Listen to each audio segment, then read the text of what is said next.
listening, citizen. We are TFR, Truth Frequency Radio.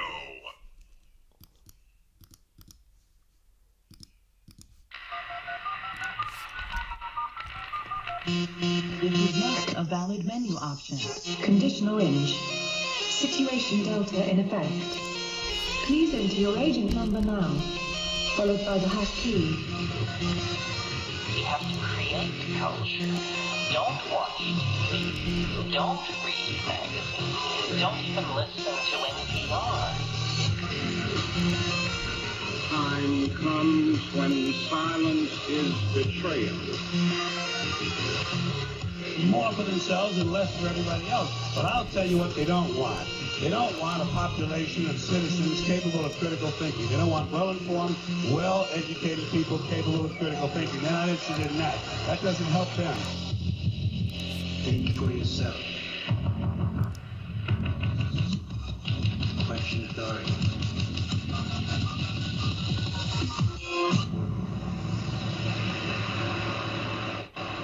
This code has been compromised.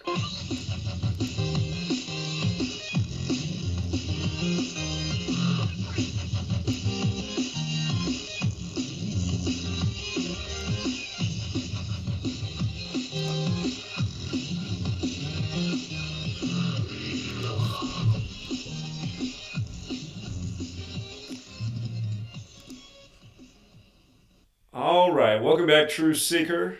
Let me know how my audio sounds out there because I tweaked my settings. Some people weren't happy with the audio quality, and I'm hoping it's coming through better tonight.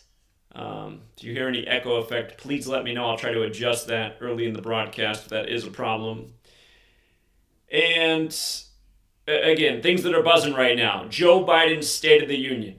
As per always, it's the number one propaganda event of the year. I didn't hear a single truth, and I did hear many disturbing things, including let's ban assault weapons now, which got a round of applause. It reminds you, uh-oh. Hold on. Before we go any further, I'm hearing there's echo. Let's make an adjustment then. Let's make an adjustment. Okay, how's that? Is that better? It sounded like it was auto-tune. Okay, I think that'll be better. I hope that's better.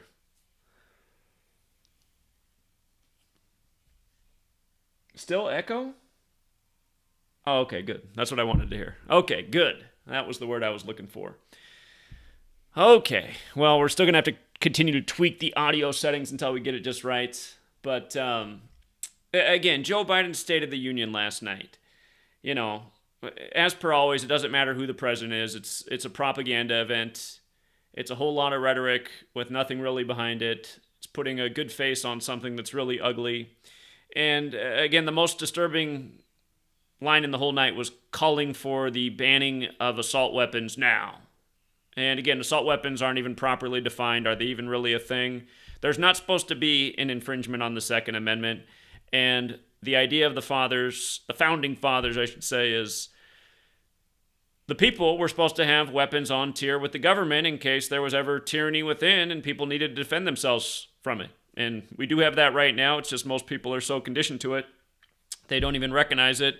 And nowhere in their existence is hardly any willingness to stand up for their rights and liberties.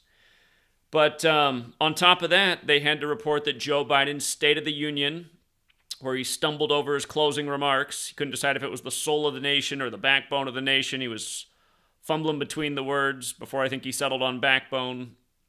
But at the end, they said the speech was 72 minutes. And think about the day. What day was it? It was the 7th day of the second month, 7-2. And where does 72 matter with President Biden? It matters in the same way it mattered to President Trump. In Gematria, both President Biden and President Trump, both of their titles equal 72, just like Jesuit order. And remember, the Jesuit logo's the sun. The sun moves 1 degree on the astrological wheel every 72 years. We're in the time of the first Jesuit Pope, Francis, who became Pope on the 72nd day of the year, March 13th, 2013. Back in 72, Joe Biden became senator-elect, and his wife and daughter died in a car crash right after. Whenever Biden always says, oh, I've lost my children too, he should go on to explain how he sacrificed them for his political career, just like how when Beau Biden died at age 46, he was 72 years old then. So he lost his wife and daughter back in 1972, and then he loses Beau Biden while he's 72 years old. And in addition to Jesuit order equaling 72 and President Biden and President Trump, who are both Jesuits, again, in Kabbalah, there's the 72 names of God. This whole code of letters and numbers and words comes from Kabbalah. On the first page of the Book of Formation, the Kabbalistic text, it says God created the world with numbers, letters, and words. And in the Goetia, there's 72 demons. And I'm guessing Joe Biden's one of them. As is an orange overgrown Oompa Loompa. But, yes, 72 minutes on 7-2. And, you know, meanwhile, while that was going on, LeBron was setting the all-time scoring record. At age 38, on the 38th day of the year, he scores 38 points, surpassing Kareem Abdul-Jabbar. And both of them are in the 38,000 point range. And the record was set 38 years and 308 days before LeBron broke the record. So pretty much another 38-38. And LeBron did it against the Thunder. And that's who he won his first NBA Finals against. And he won that Finals June 21st, 2012, which was 3,883 days before setting the scoring record. And again, 38. Not an arbitrary number. There's a reason this nation's capital is on the 38th parallel north. In Gematria, the word energy equals 38. So does the word English. So does the word Gematria. So does the word Kabbalah. So does the word Jew. Again, this comes from Jewish mysticism, and we know who runs the NBA.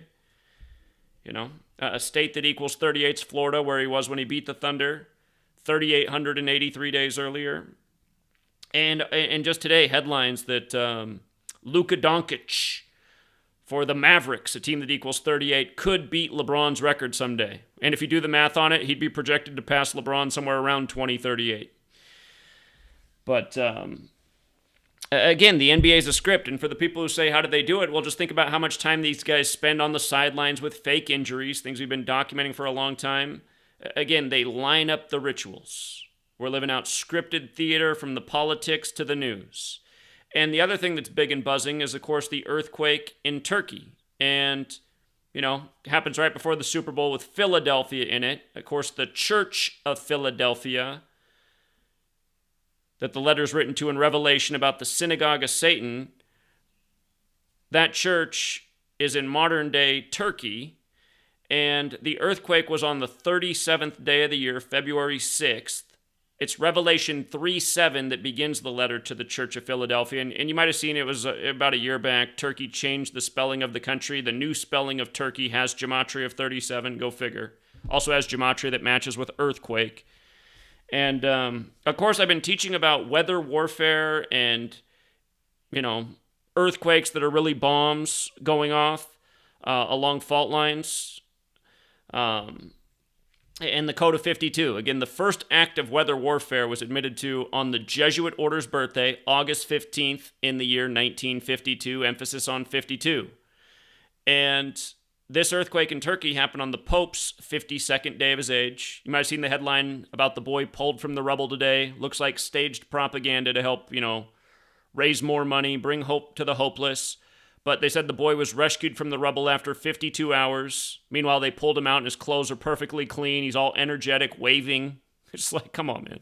Kid's been in the earthquake rubble for 52 hours and he comes out spotless, unscathed, eyes open, waving to the cameras. I mean, come on. If you've seen the crane that he's right in front of, here, for people out there watching the live stream, let me just put this up. The boy is waving in front of a crane that has the letters MST. M is the 13th letter. S is the 19th. T is the 20th. Add it up. MST equals 52. So does the word Pope. Of course, we're on the 52-week calendar named after a Pope. The word Earth is 52. The word Devil's 52. The word Enlil's 52. We'll have Rambo soon who taught us about the Babylonian god Enlil. That's to do with storms. Things like what Turkey just experienced. And not only did this boy come out after 52 hours, they tell us, but he was wearing a sweatshirt that says Training 86.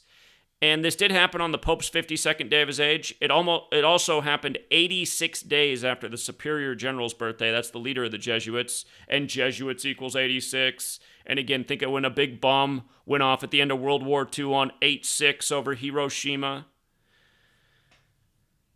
But yeah, we talked about all this on Monday, only for this headline to come today. The boy pulled from the rubble after 52 hours. And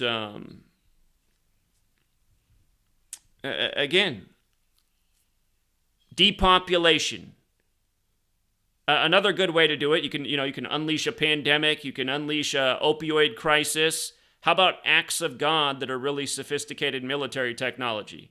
We've seen people getting wiped out in Pakistan from flooding, now in Turkey from a massive earthquake. And keep in mind, they compared this earthquake to the Beirut blast recently. You guys remember that one from 2020? August 4th on Barack's birthday. The biggest blast in Beirut since the barracks bombing, only for it to happen on Barack's birthday on 8/4. And they said this was the worst earthquake for Turkey in 84 years. Again, the Jesuits, that's another number they like. Jesuit 84, Jesuits 86. So you run it the other way, Jesuit equals 78. They said it was a shallow earthquake, a 7.8, and the worst in 84 years. And then the other thing was, when the news broke in the U.S., it was still Sunday. Sunday has the Gematria 84 and 78, just like Jesuit, whose logo is the sun. Catholic Church, the sun cult worships on Sunday. But when the news broke about the Turkey earthquake, the 65th Grammys were going on. And I got the notification from the New York Times about the earthquake while Sam Smith was doing the unholy performance. Madonna came out looking like a Botox vampire, rambled some stuff, didn't get an applause, and then lectured the audience on not clapping for her, so then they clapped. And then she introduced Sam Smith, who was dancing around like he was Satan on a stage of flames. And, a true tribute to Satan. And this was the 65th Grammys. And while that's going on, we're getting the notifications on our cell phone about the terrible earthquake in Turkey. And again, tribute to Satan, 65th Grammys. Well, in Gematria, Philadelphia equals 65. It was the 65th Grammys.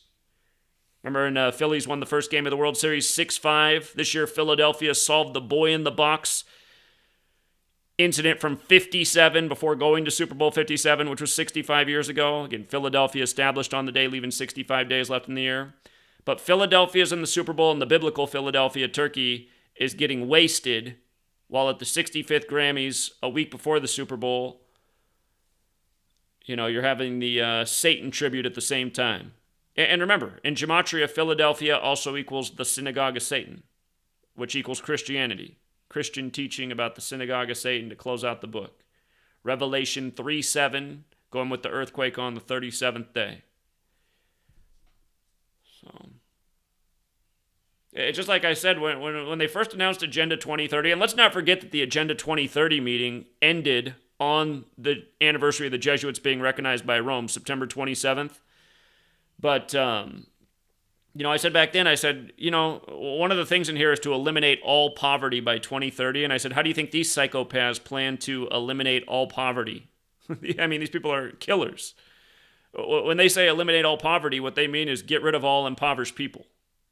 And, hey, what's one of the latest headlines about what the World Health Organization out of Switzerland, the land of the Templar bankers. Of course, the Templars are the old military order of the Catholic Church, and that's why their cross is in the Jesuit logo. But the World Health Organization out of the land of the bankers, Switzerland, they said by 2030, they aim to have 500 new jabs developed for poor people across the world. I wonder what's going to happen. 500 new experimental jabs. What's the jab schedule going to look like for children born in the third world? And hey, just bringing it all together, who was the main sponsor of the Sam Smith Synagogue of Satan tribute? right before Madonna comes out as the Botox vampire, this segment brought to you by Pfizer. So, Anyhow, there's more to say, but let's get out to the callers. Shout out to King Henry in the chat. Hey, King Henry, I feel bad. I was supposed to call back King Henry the other day. Call me anytime, King Henry. Let me know if you're moving to North Dakota. Anyhow, let's go out to 607. What's up, 607? Yo, the last time the Chiefs won the Super Bowl, it had everything to do with the Kansas City Royals winning the World Series. Because Andy Reid in that Super Bowl picked up his 222nd career win. And that Super Bowl 54 was exactly 222 weeks. Months, after the right? Royals. Oh, yeah, it was weeks. It was weeks. Yeah, that's right. Yeah, 222 weeks. And now we're in the 2022 season, like 2022. Right.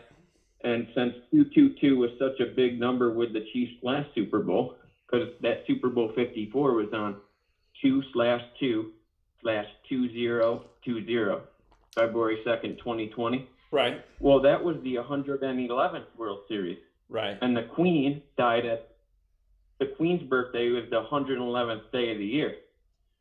Right. April 21st. Right. A date that you can write 21/4. Well, on Valentine's Day, Arizona turns 111 years old. And Abraham Lincoln turns 214 years old. Right. On Super Bowl Sunday. Oh, yes, in a state that's birthday is 214. Right, yeah. Good catch. And Andy Reid, it's going to be his 181st game with the Chiefs. And 181's the 42nd prime. Arizona equals 42. 42 stamped all over Black history. And this is the first Super Bowl on Lincoln's birthday featuring 2 black quarterbacks. But the key thing here is New York Mets equals 57, like Super Bowl 57, and World Series equals 57. New York Mets is 129 as well. And Reid can pick up his 129th victory with the Chiefs. And I'm saying this Super Bowl is completely synced up still because that 111th World Series had everything to do with the Queen too. Because the World Series ended on November 1st, like 11-1 in New York, 1-1-1. The Queen's birthday is the 111th day of the year. But the key thing is that Arizona, they're going to be turning 111 years old on Valentine's Day, like 214. And Lincoln is turning 214 years old in the state that's birthday is 214. Right, so right. What I'm saying is Reid's going to pick up 129, I'm pretty sure, because World Series is 57, and World Series is also 150. Philadelphia Eagles is 150. Philadelphia was just in the World Series. But, yeah, it's completely synced up. Jalen Hurts can become 16-2 for the season. Major League Baseball equals 162. Baseball equals 162. And the 57's giving it all away. Because the last time the Chiefs won the World Series, it was all about that World Series with the Royals. And the Queen dies at the start of the season. And the Royals, it's just making too much sense, man. But yeah, just amazing how Lincoln is going to turn 214 years old. And the Super Bowl is in the state that's birthday is 214. And then on top of that, 111, it's going to be Arizona's 111th birthday on 214. And like I said, all about the 111th World Series. So, yeah, and, one more thing. Kansas City Royals equals 212. The most important thing, how am I going to forget this? Kansas City Royals equals 212 in the most simple cipher. Yeah. The damn Super Bowl is on 212. Yeah. And it's Kansas City Royals is 59 in the most pure cipher. The Chiefs are going to get their 17th win. 59 is the 17th prime. And Kansas City Royals also equals 103. That's the 103rd NFL season. And in the last cipher, Kansas City Royals is 220, like 220, like it's the 22 season. So, yeah, man, it's completely synced up with the Royals, man. And that's what I wanted to say. Okay, again, Kansas City Royals, Kansas City Chiefs. Just to remind people, the ALCS, the year of the 111th World Series, was Toronto versus Kansas City, and both teams equal 2-1-2. And that number goes with Charles, his old title, whatever it was. Charles, Prince of Wales, was 2-1-2, and of course he's the king now. And yeah, that entire World Series was perfectly synced with the royal family. And yeah, so yeah, now good thinking. Again with the Queen. Yeah, man. Thanks for taking the call. All right, appreciate it. And just to be just for all the people out there who are ready to go bet their house on the Chiefs, yeah, from looking at it, the only connection I see to the number 57, I've been analyzing the game. I'm not done yet, but the only connection I see to 57 is Andy Reid. If he gets his 269th win, he wins the Super Bowl. That's the 57th prime. Missouri also equals 57. That it is very enticing, but there are some things that are concerning about the Chiefs. Always got to weigh both sides, and I'll be thinking about it until the game comes. But I'll tell you what the biggest concern is for the Chiefs. Philadelphia is the 118 city. That's why we had a good hunch they'd be in the 118th World Series before the season began. Philadelphia, Pennsylvania is 118. The Super Bowl is on the 118th day of the NBA season because all the sports leagues are scripted together. And if Andy Reid did lose, he would become 11-8 in the playoffs with the Chiefs, kind of like 1-1-8. And, of course, the Eagles are his old team. So I keep looking at that, and I'm like, but it is Super Bowl 57. But, man, that 1-1-8 worries me a bit because Philadelphia, they've been in a lot of championships. That they just lost in the World Series. They just lost in the MLS championship. You could argue they won the NBA Finals last year because the Warriors are originally from Philly. We'll see who makes it to the finals this year. It's the 77th pro basketball season, but the 76th NBA season, the season of the city of brotherly love, Philadelphia. And, of course, you got the first Super Bowl with two brothers.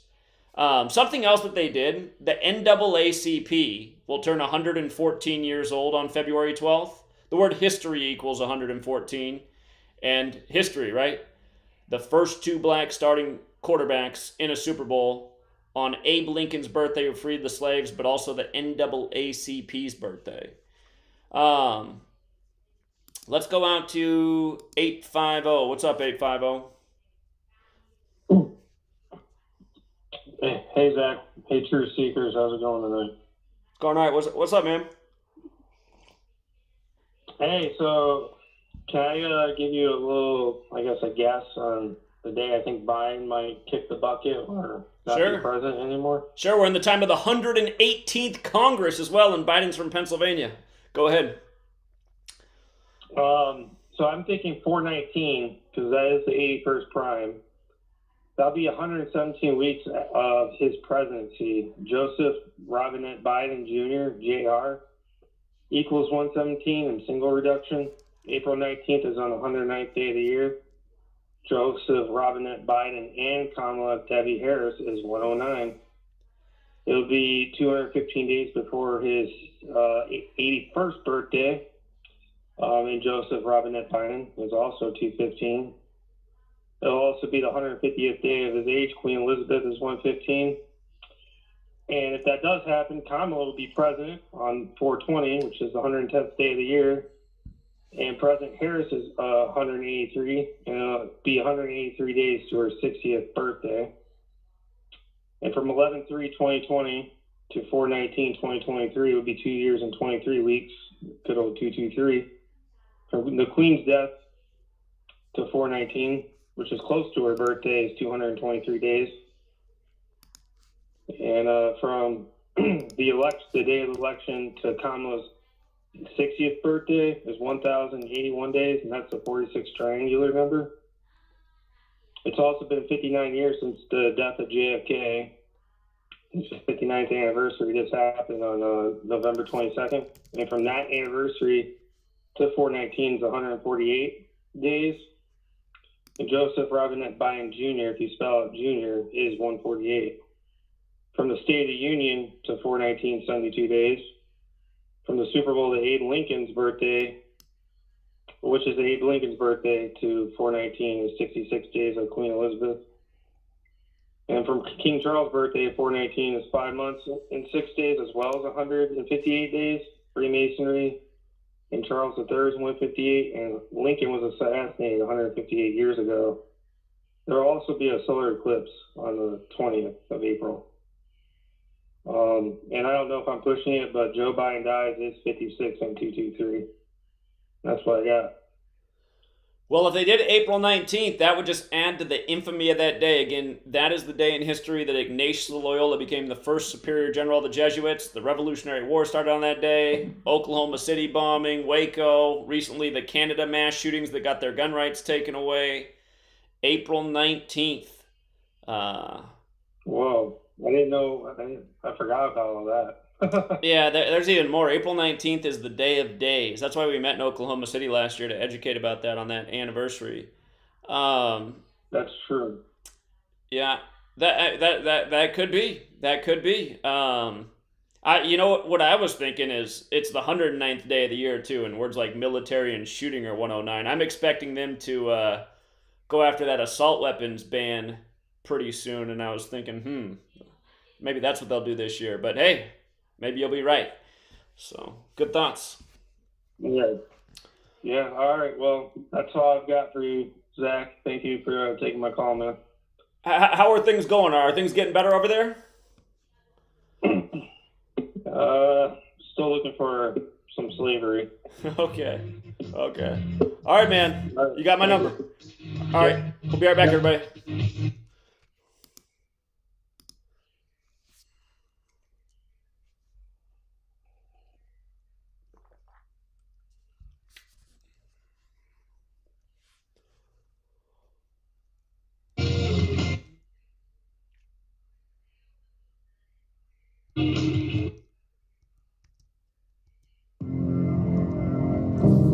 Somebody should tell us right at the start of our lives that we're dying. And we might live life to the limit. Every minute of every day.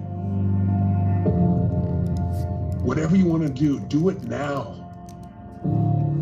There are only so many tomorrows.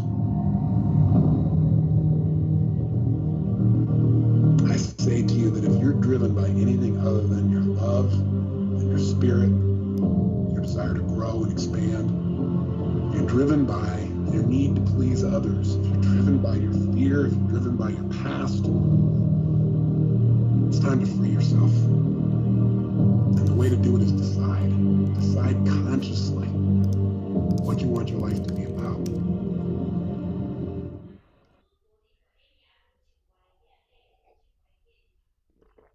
Extendivite is more than just a heart tonic. Do you have any of these symptoms? Night cramps in the hands and feet. Your arms and legs often go to sleep. On short walks, do your legs get aches and pains? Is your memory worse than it used to be? Ankles that swell late in the day? Has your blood pressure increased lately? If you answered yes to even one of these questions, you may have early warning signs of arterial blockages. Your body is saying that it is time to take Extendivite. These are not the normal signs of aging. They are the warning signs that accompany blocked arteries. Get your Extendivite today. Extendivite is available in capsule or liquid form for just $69.95 for a 2-month supply. To get started, call 1-877-928-8822. That's 1-877-928-8822 or visit heartdrop.com. Extend your life with Extendivite. Travis Cook, America's Evil Genius, here to invite you to join us every Tuesday afternoon here on Truth Frequency Radio. No, on our show you will not see a bunch of 3-piece suits or a cocktail party, and you certainly won't see a bunch of inside the Beltway banter.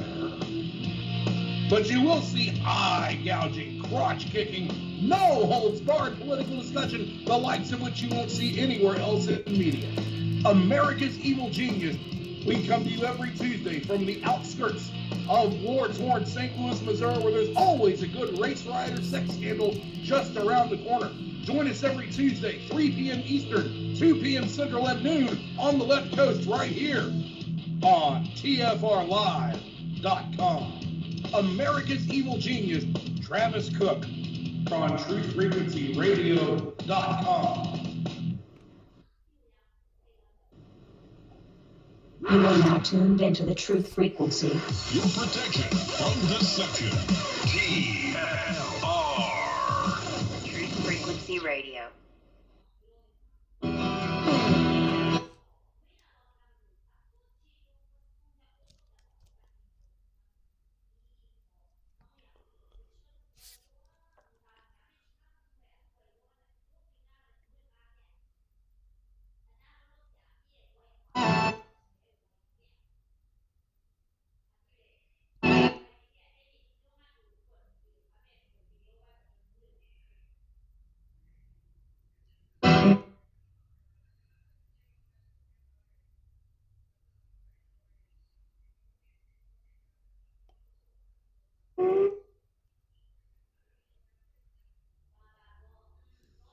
All right, welcome back, Truth Seeker. It says 555 people are tuned in just in time for Rambo. And with that said, let's go out to him right now. Actually, just before I go to Rambo, I didn't mean to say one thing that I forgot. A big headline this evening is Disney's preparing for mass layoffs, and they're doing it just in time for the CEO Bob Iger's 72nd birthday. How about that? Going with Joe Biden's 72-minute address on 7/2. And remember, Jesuits, Templars, Walt Disney himself was de Molay, which is named after, the Knights Templar leader who was burned at the stake, going with the original Friday the 13th superstition. Okay, now it's time for Rambo. What's up, Rambo?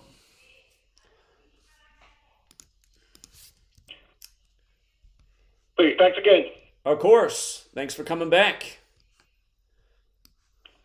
All right, the title, I'm continuing on what I talked about the Tyree Nichols case because there's so much more to that. When a case becomes that high profile, it's for a reason. They're imprinting things on the unconscious of the public. And so, yeah, police killings happen, and certain ones are highlighted, like this one. So there are multiple layers. This is just what I see. There are other layers to this, esoterically. So I'm just continuing on the esoteric layers that I see in this Tyree Nichols. Is very central to consciousness manipulation and also energy manipulation. They're trying to manifest something. You can speculate what that is.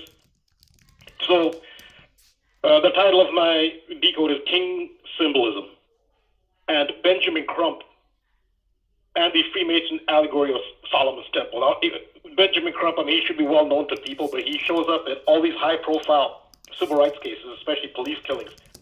So I want to decode Benjamin Crump in the context of what I talked about, which is the allegory of Solomon's Temple. And to a lot of people, especially religious-minded people, it's not an allegory; it's actual history. But regardless, to Freemasonry and to the Abrahamic religions, all three Abrahamic religions, they treat Solomon's Temple as if it is historical and that Solomon is an actual person. So there are multiple interpretations of Solomon's Temple. And it is central. It is central to the three main religions, Judaism, Islam, and Christianity, and to Freemasonry. But Freemasonry mixes in ancient Egyptian. So I'll just go over the Solomon's Temple thing real quick, just to give context to the Benjamin Crump decode. I also talk about that there's a lot of king symbolism, which I talked about last week. So Solomon's Temple is part of the Abrahamic religions. Of course, because the Abrahamic religions all came from Judaism. From Judaism came Christianity and Islam. In Islam, Solomon is Suleiman. That's Solomon. And it also, so this religious interpretation of Solomon's Temple, this actually is relevant to the entire world for global stability, because we know that the prophecy, the Jewish prophecy of the Messiah returning and the rebuilding of the temple, that can really destabilize the whole world if they were to actually go ahead and rebuild the third temple in Jerusalem, because the site on which they say it should be built and used to stand is one of the holiest sites of Islam, where you have the mosque with the golden dome. To to place a temple there, of course, it's just going to completely set the world on fire. So this Solomon's Temple story, allegory, history, however you see it, is central to the entire world, politically and on multiple levels. This is central, regardless of what your religious or political disposition is. It's something that is super relevant and pertinent. Like I said, Freemasons, they include some ancient Egypt, ancient Kemet, they call it Kemet, some of their religious beliefs. They mix that in with the Judeo-Christian, Islam as well, Abrahamic interpretation of Solomon's Temple. So Freemasons mix it up. So the Bible does talk about Hiram. No, there are two Hiram. Last week I talked about how King Hiram of Tyre ordered the building of Solomon's Temple. He financed it, and it was his vision. And that's not to be confused with Hiram Abiff. So they have the same name, Hiram. Hiram Abiff is the architect. Now, Hiram Abiff is a Freemason allegorical figure, but the Bible does talk about the master builder of Hiram, but it doesn't use the name Abiff. Abiff is the name that Freemasons use, but the Bible describes Hiram from Tyre, who was a builder and an architect, not to be confused with Hiram of Tyre, who's a king. So there are two Hirams from Tyre, just to be clear. One is a king, one is a master builder, and this is in the Bible. And all the Abrahamic religions teach this, but what Freemasons do is they add the name Abiff, Hiram Abiff, and they mix it in with the Osiris legends of ancient Egypt. So it does come from the Bible. This is a Christian belief, a Judeo-Christian belief. So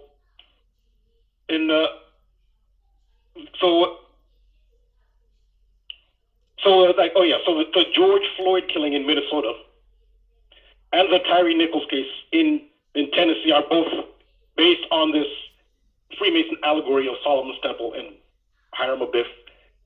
Both of them are, as I've demonstrated at length. That's why you see twin symbolism. The architectural signature of Solomon's Temple is the twin pillars. That feature defines Solomon's Temple, the twin pillars, which they actually got from ancient Egypt. That started in ancient Egypt long before. Their temples had twin pillars. That's where they got it from. But nonetheless, that is the architectural feature of Solomon's Temple. That's why you see twin symbolism in rituals having to do with Solomon's Temple, such as George Floyd, who gets killed in the Twin Cities on May 25th, which is during Gemini, the zodiac sign, whose symbol is twin. So the twin symbolism was there. And he had his twin, Steven Jackson, former NBA player, who looks just like him somehow. And so you'll see the twin symbolism in Solomon's Temple's ritual here as well, because the Tyree Nichols is a Gemini. He was born on June 5th, so he's a Gemini. So he brings in that twin symbolism, that Solomon Temple symbolism with his birthday. He's a Gemini, and his name, Tyree, like I explained last week, is Tyre. It's a reference to Tyre. Hiram Abiff is from Tyre. King Hiram is from Tyre. One is the architect of Solomon's Temple, and one is the person who financed and envisioned Solomon's Temple. But Tyree references that, and he's a Gemini, so that's all Solomon's Temple symbolism. So I'll talk about Benjamin Crump, who's, he takes charge of every high-profile civil rights case. He just, it's like there are no other civil rights attorneys in America except him. All the high-profile ones he gets, well, obviously, to be that connected to every high-profile consciousness manipulation ritual, he has to be up there. So if you look, I'm going to look at Benjamin Crump from the lens of this Solomon's Temple allegory, which he's obviously a part of because he's involved front and center at every single one of them. So first off is his name, Benjamin Crump. The first Temple of Solomon was built for the tribe of Benjamin. And the tribe of Benjamin was part of the kingdom of Judah. So the tribes of Benjamin and the tribes of Judah, they're the 12 tribes of Israel. Well, those two tribes, Benjamin and Judah, they shared a kingdom. They used to be separate, then they mixed. But at the time that the temple was built, it was the tribe of Benjamin and the tribe tribe of Judah, they were part of the kingdom of Judah. They built the temple. And when Babylon invaded and destroyed the Temple of Solomon, well, they were destroying the temple of the tribes of Benjamin and Judah. So his name Benjamin directly references Solomon's temple. It references the tribe of Benjamin, they went into captivity along with the tribe of Judah into Babylon. So Babylon held captive the tribes of Benjamin and Judah, not just all 12 tribes. It was those two who were held captive in Babylon. And so this is a very important point to the ritual theme, is that Hiram Abiff dies at the autumnal equinox. The equinoxes are very important. This actually goes back to ancient Egypt. Their mystery tradition focused heavily on the equinoxes. And that's where Freemasonry and other Western secret societies and esoteric orders, they borrow, it's undoubted, from ancient Egypt. Memphis was the capital of Egypt, so it's undeniable. We're seeing it right here in the name Memphis, a former capital of ancient Egypt. And they have the pyramid, the Great American Pyramid. It's the Bass Pro Pyramid in the city of Memphis, that imitates the Great Pyramid of Giza. So the ancient Egyptian influence is undeniable. It's still revered, and whatever these mysteries mean, well, they're still being used today. That's why Memphis is so central to this. But the equinoxes are very important. Hiram Abiff, who's also the Freemasons base him on Osiris, the legend of Osiris from ancient Egypt. Osiris is a vegetation god, which is related to the sun, because when the sun goes down and you go into winter, there's less vegetation. Osiris dies at the autumnal equinox, at the time of Libra. So Hiram Abiff is killed at the time of Libra. That's why the martyrdom of Hiram Abiff ritual is held on September 23rd officially by Freemasons, but the ritual is reenacted for the Master Mason third degree initiation. I don't know if they always are initiated at that time or if they're initiated year round, I don't know, but September 23rd is when Freemasons honor the martyrdom of Hiram Abiff, which is the autumnal equinox. That's when the sun goes down, that's on the year, when the fall starts, and that is when Hiram Abiff is said to have been killed while constructing Solomon's temple. So this is why Libra is so important. You're going to see a lot of Libra as well. I explained the Gemini because it's the twins. You'll see a lot of twins in Gemini because of the twin pillars, but you'll see a lot of Libra because that is when Hiram Abiff is killed. But you also see a lot of Aries because that's when Hiram Abiff resurrects. Again, so he resurrects just as Osiris resurrects in the form of Horus at the time of Aries. So you'll see a lot of Libra here referring to Hiram Abiff because they're dealing with a lot of deaths. George Floyd was a death. He died.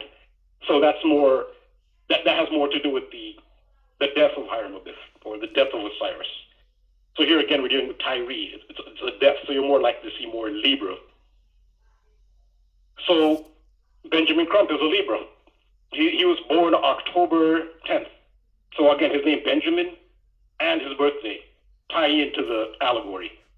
And like I said earlier, Tyree Nichols is the Gemini, the twins, the twin pillars, and Tyree, Hiram Abiff of Tyre. And the city of Memphis was founded on May 22nd, which is the first day of Gemini. So Memphis, Tennessee represents the twins as well. And Tyree Nichols, he's actually born and raised in Sacramento, California, which they're really stressing that a lot, that he was born in Sacramento. And Kamala Harris showed up at his memorial and funeral. Of course, you have to ask, like, does the Vice President of the United States just show up at, people get killed by police. There have been thousands of people killed by police. Like, why does the Vice President show up at this one? And for a FedEx, this is a FedEx employee. So a FedEx employee gets killed by police and the Vice President shows up. So I'm saying it's clear there's more to this. He's more than who they say he is on the surface. But nonetheless, Kamala Harris showed up for the ritual. She's from California as well, just as Tyree Nichols is from California. And the current governor of California is Gavin Newsom. Gavin Newsom is a Libra. Not only is he a Libra, he was born October 10th. He has the same birthday as Benjamin Crump. And Kamala Harris is a Libra as well. And Kamala Harris also represents ISIS. So Osiris is the consort of ISIS. And when he dies, ISIS becomes a widow. and he becomes resurrected as Horus, and Horus becomes the son of Isis. So that's who Kamala Harris represents here. She represents Isis, and she brings in the Libra component. So again, Gavin Newsom, governor of California, same birthday as Benjamin Crump. And the current mayor of Memphis, Tennessee is Jim Strickland. Jim Strickland, born October 22nd. Jim Strickland, the current mayor, is a Libra as well. I mean, what are the odds? All these people are Libra. And also more significant to him, because he's actually born the last day of Libra, which is October 22nd. So that's really the beginning of Scorpio. So it's the end of Libra, beginning of Scorpio. That's significant because the elite, supposedly, police unit of the Memphis PD that killed Tyree Nichols was the Scorpion unit. As soon as I saw the name Scorpion, I knew it had some significance. I'm sure there's no way I've grasped the whole significance. There's huge zodiacal implications. As soon as I saw the Scorpion unit, there's way more to that. So yeah, he was born the mayor of Memphis, Tennessee. He's a Libra, but born on the cusp of the beginning of Scorpio. It is the Scorpion unit that kills Tyree Nichols. And Memphis is the home of the blues music. And blues music led to the development of rock and roll. And Memphis is considered the home of rock and roll as well, the birthplace of the blues. The blues led to rock and roll, and then rock and roll also started in Memphis. So Memphis is a very significant city. And there was a big hit. Now, it wasn't nationally or internationally a hit, but in the city of Memphis in the year 1912, a blues song called The Memphis Blues. And the Memphis Blues was subtitled Mr. Crump.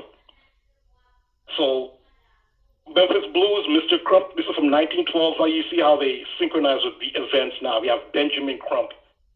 So you see how significant a person he is. He's not just a random person. Name, his birthday, Benjamin, tribe of Benjamin. There was a song called Mr. Crump. There was a big hit in Memphis, and the reason it was, well, Memphis was the home of the blues, but it's focused more on Memphis because the song Mr. Crump was actually referencing E.H. Crump, Edward Hall Crump. E.H. Crump was a local politician, and he was running for mayor, and he used the song The Memphis Blues, Mr. Crump, for his campaign.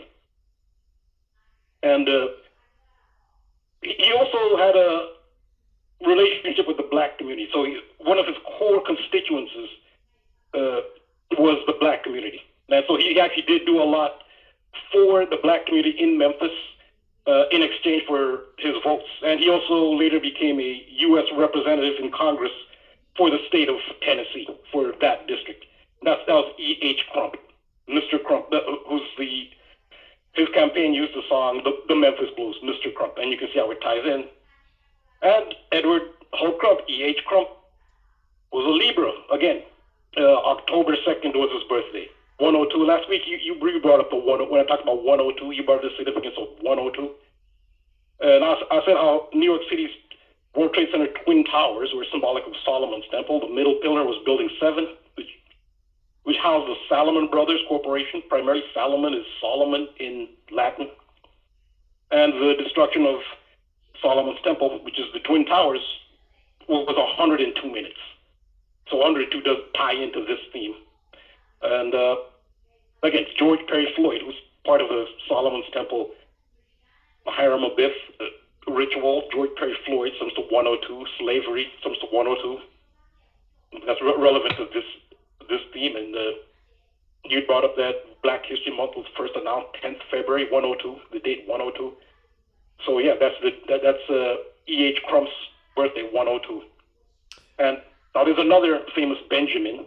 Rainbow, just before you go on from this point, again, when the news media showed the protesters were blocking Interstate 55, and they were right at where the off-ramp was for, I can't remember if it was Crump Road or Crump Avenue or Crump Street, but that was the sign that was shown in all the media. And I said, look at that, even the name Crump right there to go with Benjamin Crump, and there must be something with Crump in Memphis, so you figured out what it is.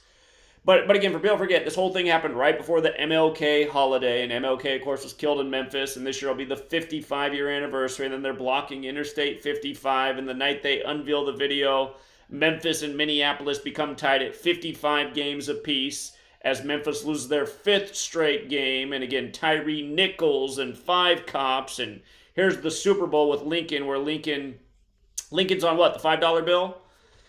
And again, the running back for the Eagles, Gainwell, he went to Memphis. But yeah, in case you didn't know that, where they had the protest was right under the off-ramp to go on to, again, if it's Crump Street or Crump Road or Crump Avenue, it's one of those things. But Crump, the word was right there in all the media shots. Oh, yeah, I didn't know that. But yeah, that ties in, yes. So the name Crump is significant. So again, it tells you, who's the famous Crump now? It's Benjamin Crump, but this is who it was. This is a big name in Memphis. So of all these high profile, and still the George Floyd case, I mean, it's unlikely that any case he ever is involved with will eclipse George Floyd, but you never know what these people have in store. You can't imagine anything eclipsing that one, but still, this was in the cards for him. Who knows what else they have left for him, more rituals they have. This was in the cards because of his name. Something in Memphis was always in the cards for him, and this is why, because of the name Crump. It's significant to Tennessee, and also E.H. Crump. He actually was significant that he was an ally of the black community. This was back in 1912. He did a lot for the Memphis black community back in 1912. That was a core constituency for it. So he's related in that way as well. So yeah, that's who the Crump is. E.H. Crump. And again, Libra. There's that Libra theme. E.H. Crump is a Libra. Benjamin Crump is a Libra. George Floyd is a Libra. Kamala Harris is a Libra. The current mayor of Tennessee of Memphis is a Libra. Another thing is on September 11th, on the eastern horizon, so rising energy in astrology is considered, it's powerful energy. It's initiating, it's rising, it's coming up. So the sign on the eastern horizon on September 11th is 8:46. Remember, initially they said 8:46, how long it took George Floyd to die, which wasn't the number. They were just, the sun set at 8:46. So at 8:46 a.m. when the 9/11 event happened, it was Libra that was rising. On the east, the sign of Libra was rising on the eastern horizon. So I can't stress enough the significance of that zodiac sign to this central allegory. And the other Benjamin is the Benjamin Netanyahu. Apparently, they don't have term limits in Israel.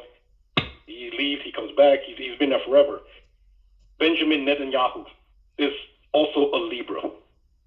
He was born October 21st, and he left, then he came back. But in the interim, we had the prime ministership in Israel of Naftali Bennett, and Naftali Bennett's first name is significant, Naphtali, because that's the name of one of the tribes, one of the 12 tribes, the tribe of Naphtali. So he had the name, one of the 12 tribes of Israel, Naphtali, but a significant figure who is said to have belonged to the tribe of Naphtali is Hiram Abiff, the master builder of Solomon's temple. And again, the Bible doesn't use the term Abiff.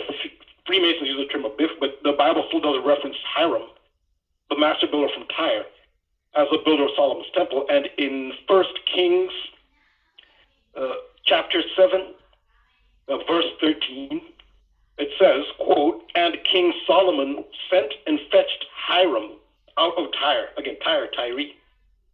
He was a widow's son. That's what Freemasons refer to Hiram Abiff as, the widow's son. Well, it came from the Bible. Hiram, the builder, was the widow's son of the tribe of Naphtali. Again, so that's 1 Kings 7. And I think of 1:7, 1 Kings chapter 7, 1:7, January 7th. That's when Tyree Nichols was initially arrested and beaten. So there's the 1:7 in that.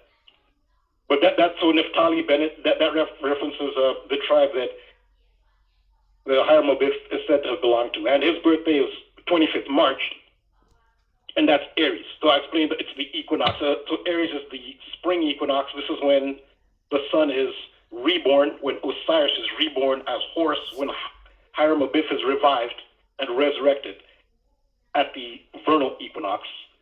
And that's why Naftali Bennett he's of the vernal equinox.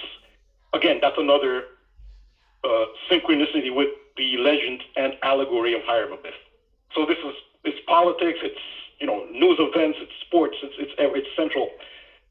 But when it really is his birthday, and it just lines up, and that is his name. Well, her name, everything lines up with Hiram-Abiff, and so I did. So the equinox ritual. This was part of the George Floyd narrative. I mentioned Stephen Jackson, who looks like George Floyd. I mean, you can't make that up. He looks like him.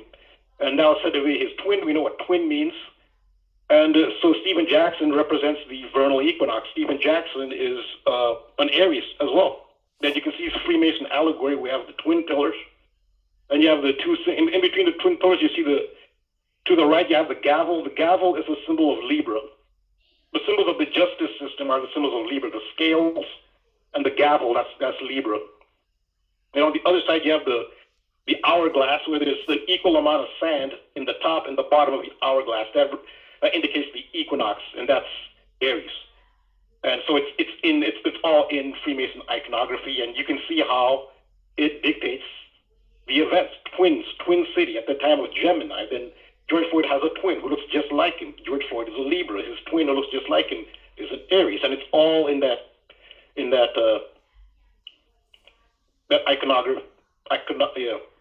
iconographic picture. 65 and 56 are also significant here.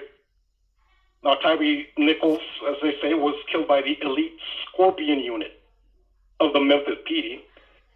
And Scorpion, which references the zodiac sign of Scorpio. Oh, Rambo, real quick. Be right back.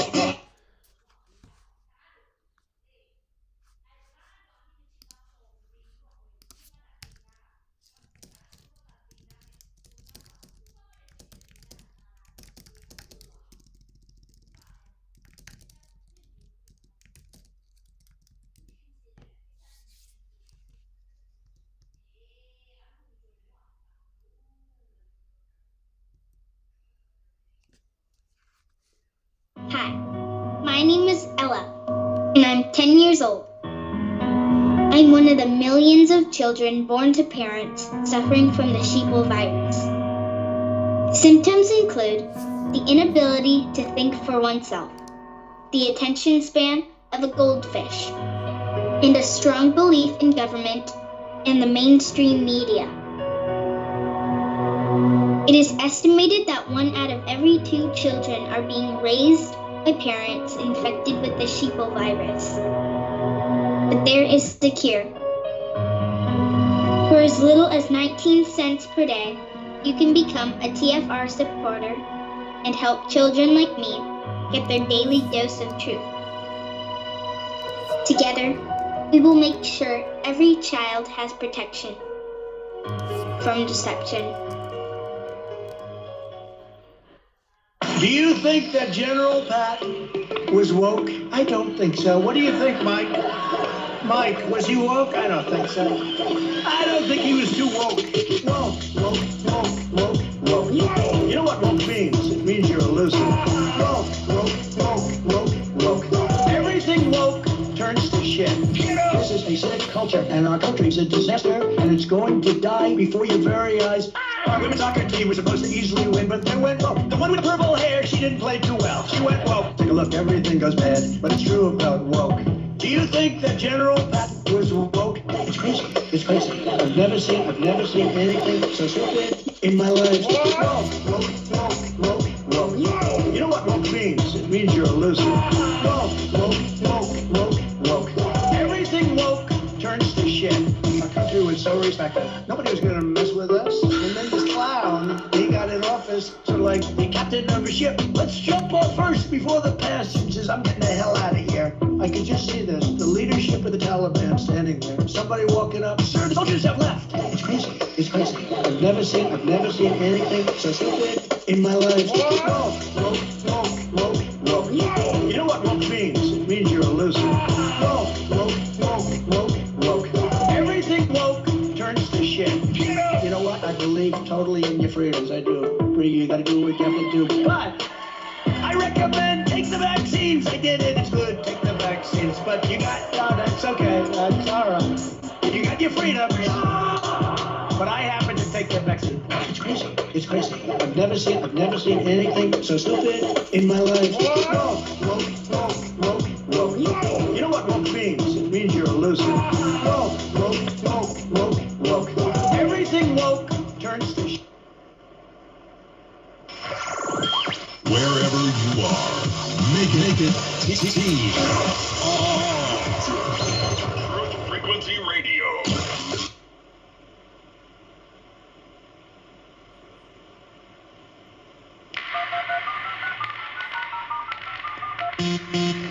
Conditional range. Conditional range. Situation delta in effect. Please enter your agent number now, followed by the hash key. We have to create culture. Don't watch TV. Don't read magazines. Don't even listen to NPR. Time comes when silence is betrayal. More for themselves and less for everybody else. But I'll tell you what they don't want.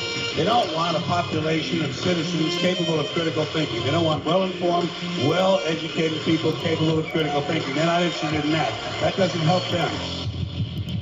Think for yourself. Question authority.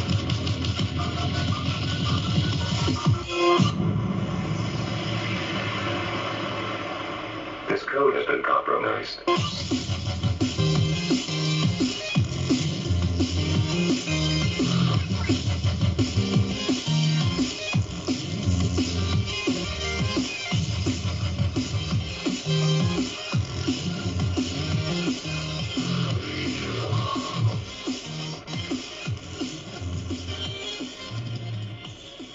All right, we're back. True Seeker. We're joined by Rambo, and he was just getting to the part on 65 and 56 in the Tyree Nichols saga, and I thought it was funny because it was 6:56 on the West Coast and we got interrupted. But go ahead, Rambo. Yeah, so 65 and 56 are significant to this, and I talked about the song "The Memphis Blues," which is about Mr. Crump, which is E.H. Crump, who is a former mayor and congressman for the state of Tennessee from Memphis. Referring Benjamin Crump, was the same name as Benjamin Crump. Well, in Gematria, Memphis Blues sums to 65. And if you spell out Mr. Crump, which is the subtitle of that song, it comes to 56, 65 and 56. Now, there are two dates in the year that can be 6-5 or 5-6. One of them is June 5th or 5th June, and that's the birthday of Tyree Nichols.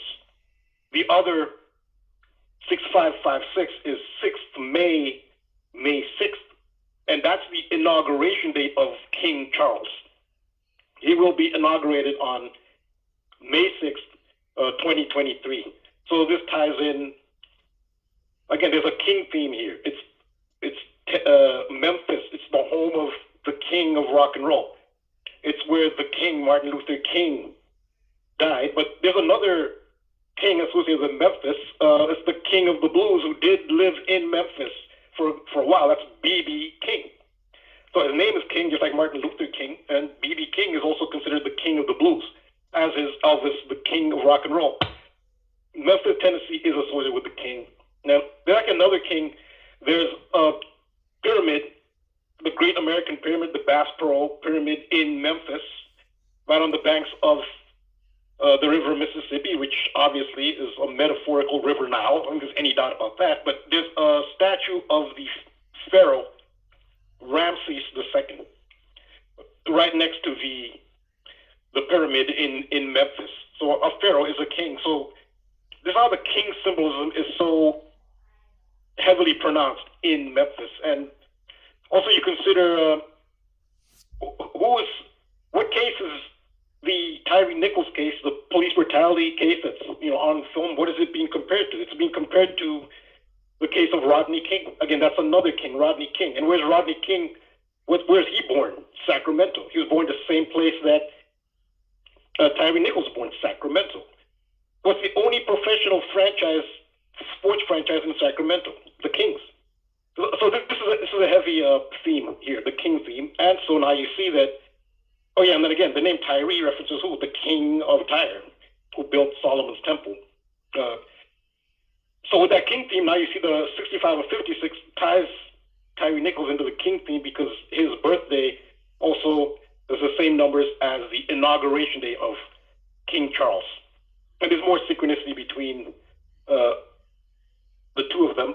Also Graceland, the king of rock and roll, one of the biggest, attractions in Memphis is Graceland, which is the home of Elvis Presley. Graceland, since 65, that's associated with royalty.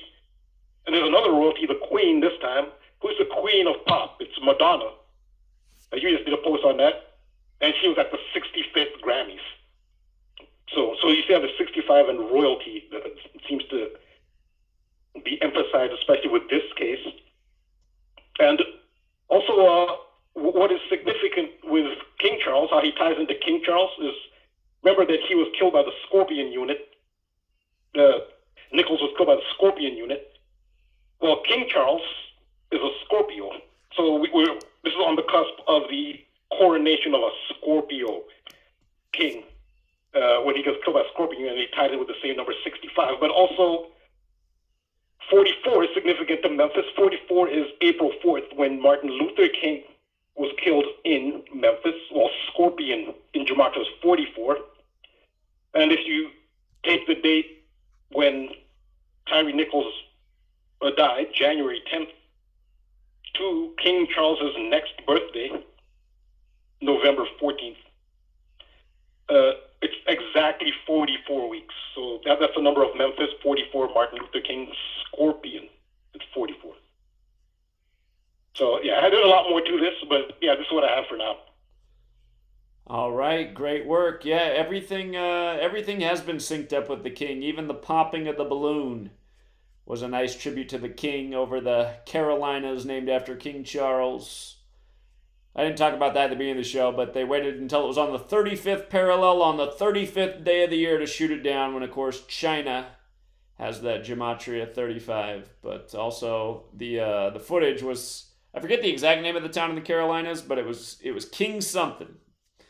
So, did you have any thoughts on there's a possibility. Go ahead, Rambo. I was saying there is a possibility that he could be. I mean, there are many. We can guess as to what the purpose of some of these things are, but there's a possibility that, yeah, he could be a sacrifice for King Charles. There have been many times. I talked earlier, I did a decode on Birmingham. In England, they call it Birmingham. It's the second biggest city in England, Birmingham. Americans pronounce it Birmingham. And I mentioned how they have the twin cities, Birmingham, Alabama, and Birmingham. And last year, they had the Commonwealth Games. It's every 4 years, it's the Commonwealth. It's all the former British colonies. I say former with quotations.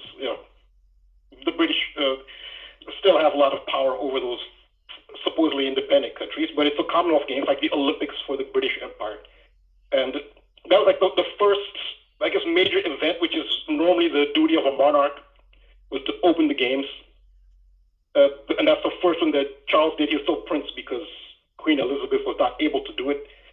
And they had the bowl, the big part of the opening ceremony. In the United States, they don't even know that the Commonwealth Games exist. This is the first time I've ever seen the Commonwealth Games acknowledged in the United States. And they're focusing on the opening ceremony because they had this bull, which looked like the bull of Moloch. And on the bull, they had the names of either victims of a bombing that happened in the city of Birmingham, England. 2 pubs were bombed, and it was blamed on the IRA. They blamed on the Irish Republican Army. That's who got the blame. But they put the names of the victims on this bull, and the families weren't told. The families were not part of that. And this kind of suggests that maybe what the purpose of the bombing was. They could have been sacrificed. Moloch is a sacrifice symbol. There was historically a bull symbol which had a fire pit, to which a human baby was thrown into, which they imitate in this modern day at Bohemian Grove, except it's an owl, and they put the effigy of a human. Who knows what else they do in the background? Well, Charles, this is what he was involved in when he opened the Commonwealth Games. This bull, Moloch bull, with the names of victims of Birmingham pub bombings, is which to me suggests probably what those bombings were really about. Like, it's Moloch's a sacrifice symbol, and they were sacrificed. So, yeah, I mean, people die for, I mean, much less than what the royal family has had, you know. So, yeah, so the whole theme of sacrificing the king has already been done in public at the Commonwealth Games last year. Very interesting. All right, Rambo. Well, I appreciate it as always. Thank you. All right, welcome. All right, you have a good night. Yeah, take care. Take care. Yeah, again, the Chinese balloon, I guess I could have talked about that at the beginning of the show since it was the big buzzing news of the week. They shot it down over the 35th parallel on the 35th day of the year, and China equals 35 after letting it cross the whole nation. And it wasn't even Chinese. I highly doubt it. Nothing but propaganda. Just look up the photo of Biden and Xi Jinping shaking hands with their big smiles on their face. The world's two largest trade partners. But anyhow, big 35 ritual to close it off, and it started above Montana, which is the 41st state in order of statehood. And Spy Balloon has the gematria 41. Montana's the 41st state. And if you don't use numerology, Spy Balloon equals 131. It's actually just like Super Bowl. Spy Balloon equals 131 and 41, just like Super Bowl. And they started in Montana. Then they said it went to Kansas City, who's about to be in the Super Bowl. Think about Joe Montana, who played with the Chiefs at the end of his career. ESPN had an article comparing Mahomes and Montana today. But with regards to the 131, they shot it down 131 days before Xi Jinping's birthday, you know. Again, it's nothing but rituals. You learn the gematria. You see right through all these rituals, from Jesuit Joe to Jesuit Trump, who've all been performing their rituals, synced up with the world leaders, whether it was Wuhan coronavirus or the supposed spy balloon. And there was a lot more to this. If you missed the work, please visit my channel. And again, news by the numbers all day, every day that you can see right through if you got the gematria lens. That said, let's go out to George. Hey, George, nice collaboration with Eric 777. How you doing? Oh, great. And yourself, Zach? Doing all right, thank you.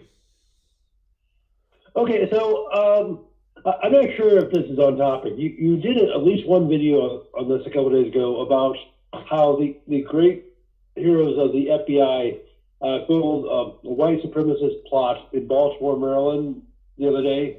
Yes. Yeah. Okay, so I sent a comment. I said, yes, the FBI, that stands for the Fascist Bureau of Inquisition. Right. Oh, okay. So, do you know much about the history of the FBI? Well, you know, I've covered its founder and his very Catholic Jesuit death. Tell me more. Okay. Well, I'll probably not tell you anything you already know. So, the founder of it was Charles Joseph Bonaparte, who lived from the 9th of June, 1851, died on, I believe, June the 28th.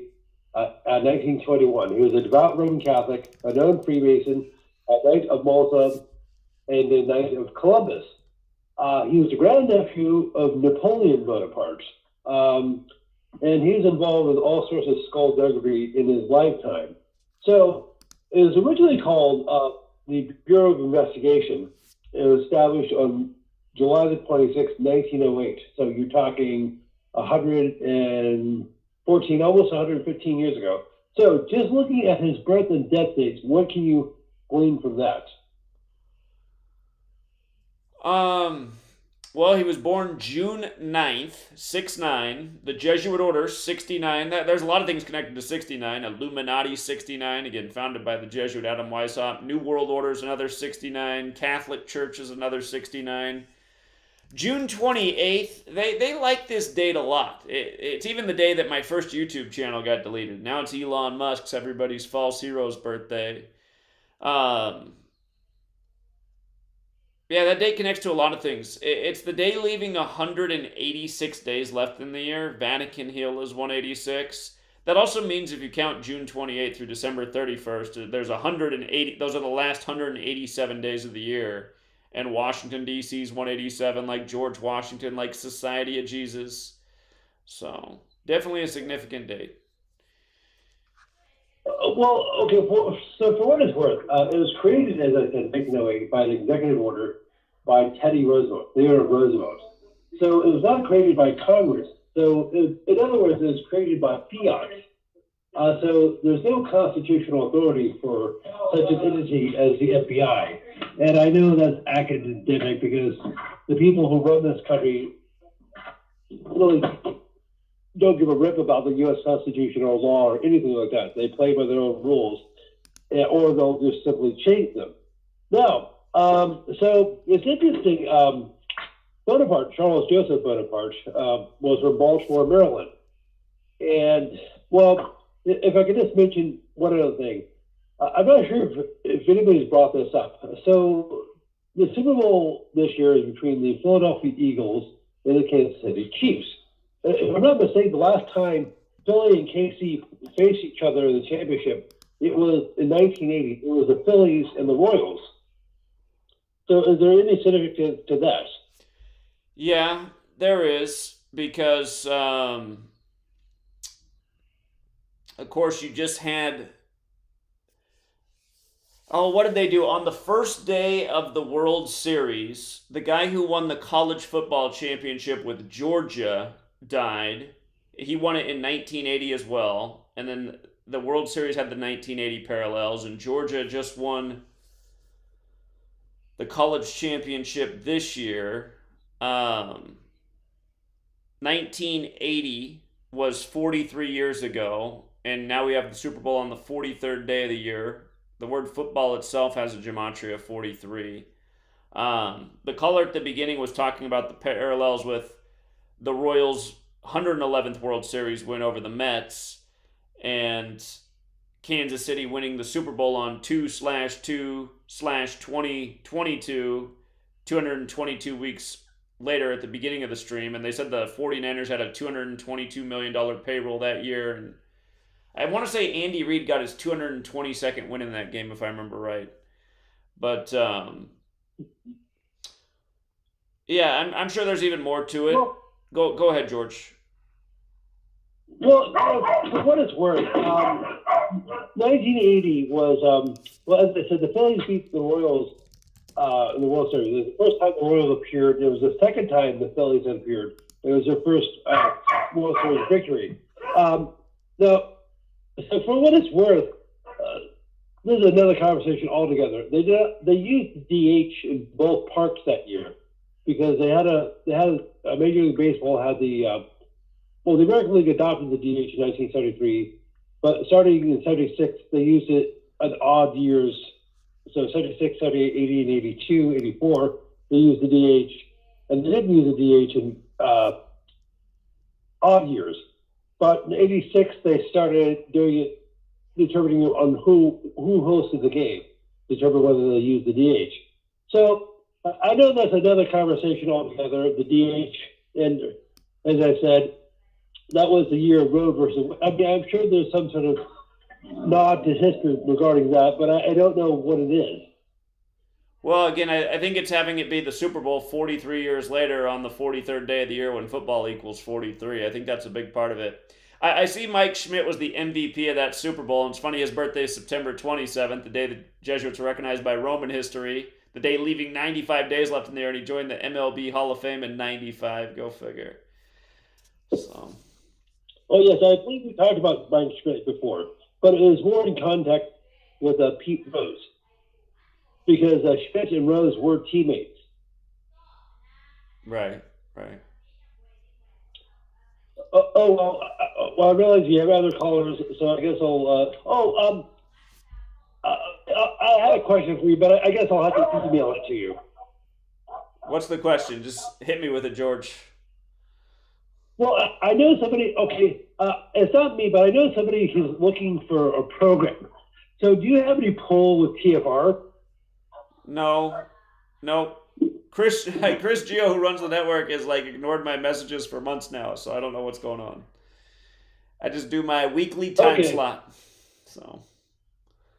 Okay, so that was my question. So I guess I'll talk to you soon, and have a good evening, Zach. All right. You have a good night, George. Thank you. You do. All right, take care. All right, let's go out to New York, see if New York's ready. I might need to come back to him. 347. I think I'm going to have to come back to him after 11 East Coast time. Let's go out to Michigan, 810. Hey, Zach, it's Adam. How are you doing? Doing well. How are you? Can you hear me? I can hear you. Oh, good. Hey, so I was trying to do my own decode on Melinda Dillon, actress from The Christmas Story and Close Encounters. Uh-huh. She dies at 83, and CNN puts out the article on February 4th, and it's published at 8:30 a.m. Then I'm trying to look around, and I know murder equals 34 and 83.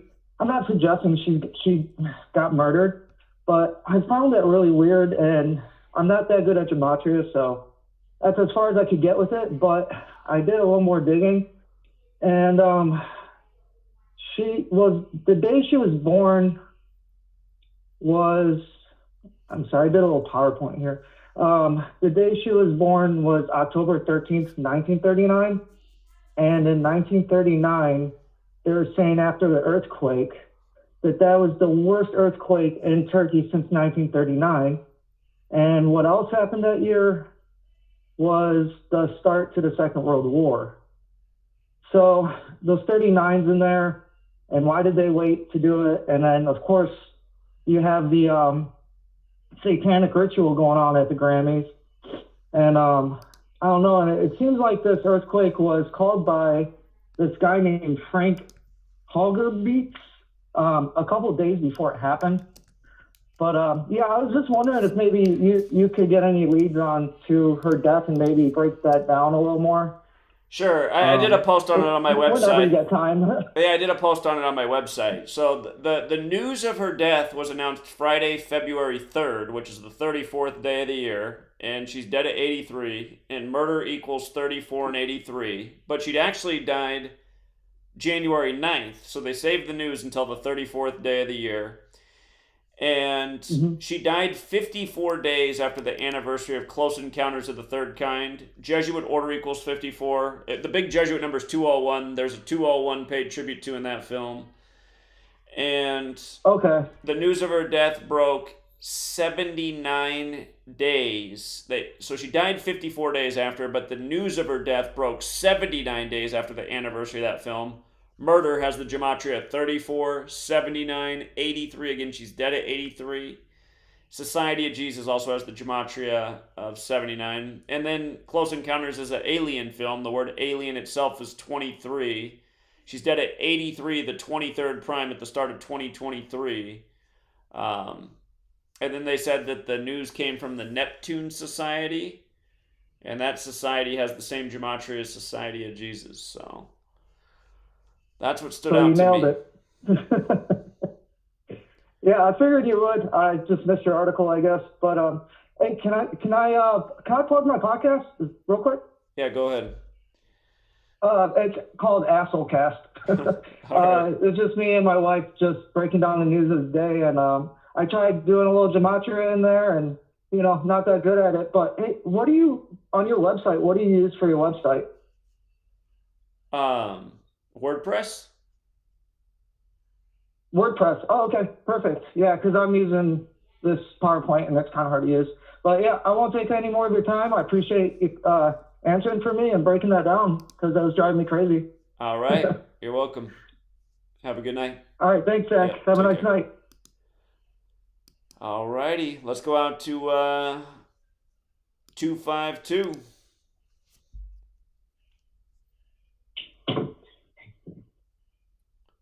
Can you hear me? I can hear you. All right, yeah, what's up? I wanted to talk about Kobe, basically, and how important he is to, like, the sports world or whatever. So I just wanted to bring it back. Start off by bringing it back to Damar Hamlin. So the incident happened on January 2nd in Cincinnati. And as we know, the Eagles season is synced up with the Society of Cincinnati. So first thing I found with this incident was 201 days after Nick Sirianni's 41st birthday. And it happened 41 days for the Super Bowl.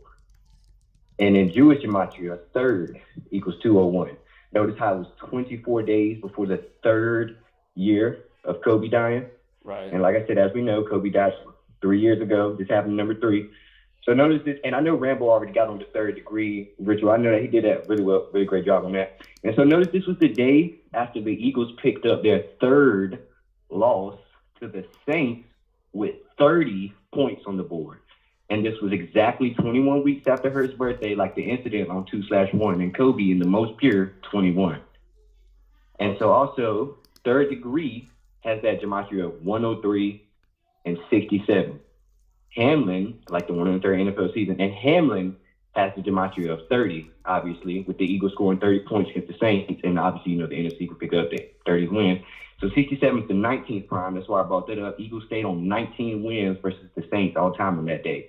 This was also 81 days before Hamlin's birthday. Obviously, that's the ritual number, but also the Kobe being Bryant number. And Bengals is 24 in the most pure, like 24 days before his death anniversary, Kobe, number 24. Hamlin also is 33, like Kobe, who wore number 33, and obviously number 33 was the only one standing in that joke. But also notice Kobe being Bryant is 243 in reverse alphabetic. And Hamlin has that 24/3 birthday. And it's kind of funny because it's the 24th day of the third month, like how it's been 3 years since hold on. number 24. We got a commercial. We'll be right back, everybody. Sit tight.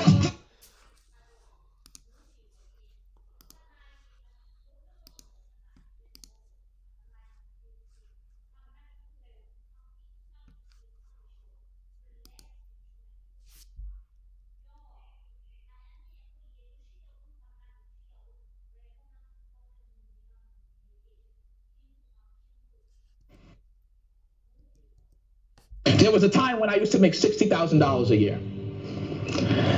And all my friends made around the same amount of money. I read the book and I said, okay, instead of acting like I make 60K, I'm gonna act like I make 100K. And I'm gonna do the things necessary to make the 100K. 6 months later, 120K. 6 months later, 180K. 6 months later, $250,000.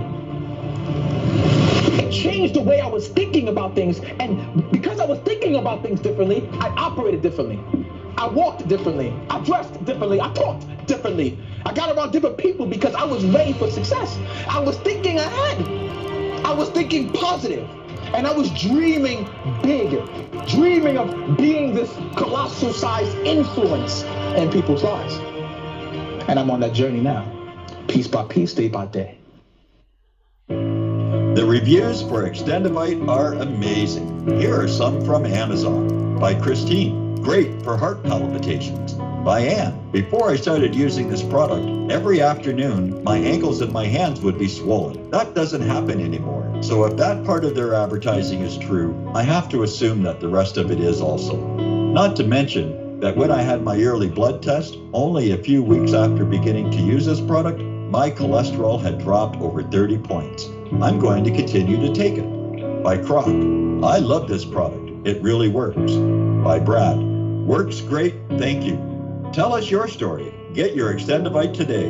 To order, call 1-877-928-8822. That's 1-877-928-8822 or visit heartdrop.com. Extend your life with Extendivite.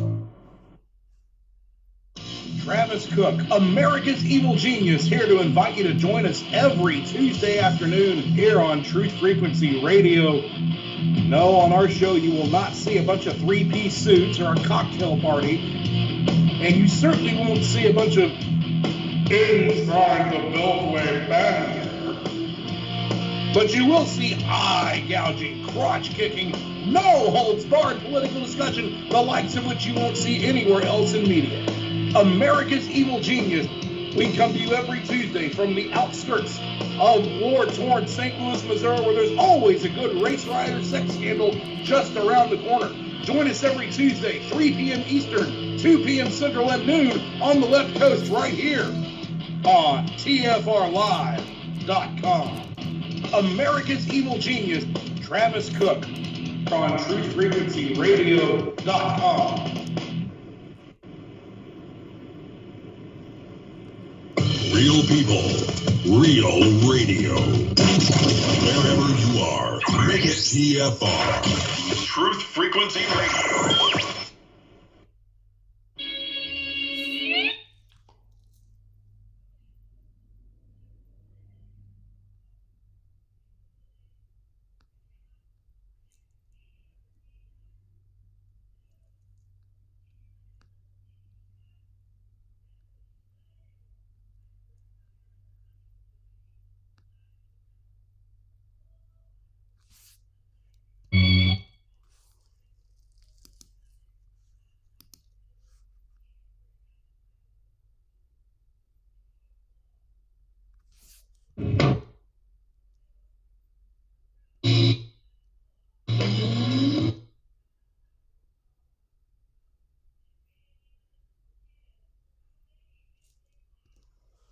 All right, we're back. True Seeker 252 got cut off, and we're going back out to his call.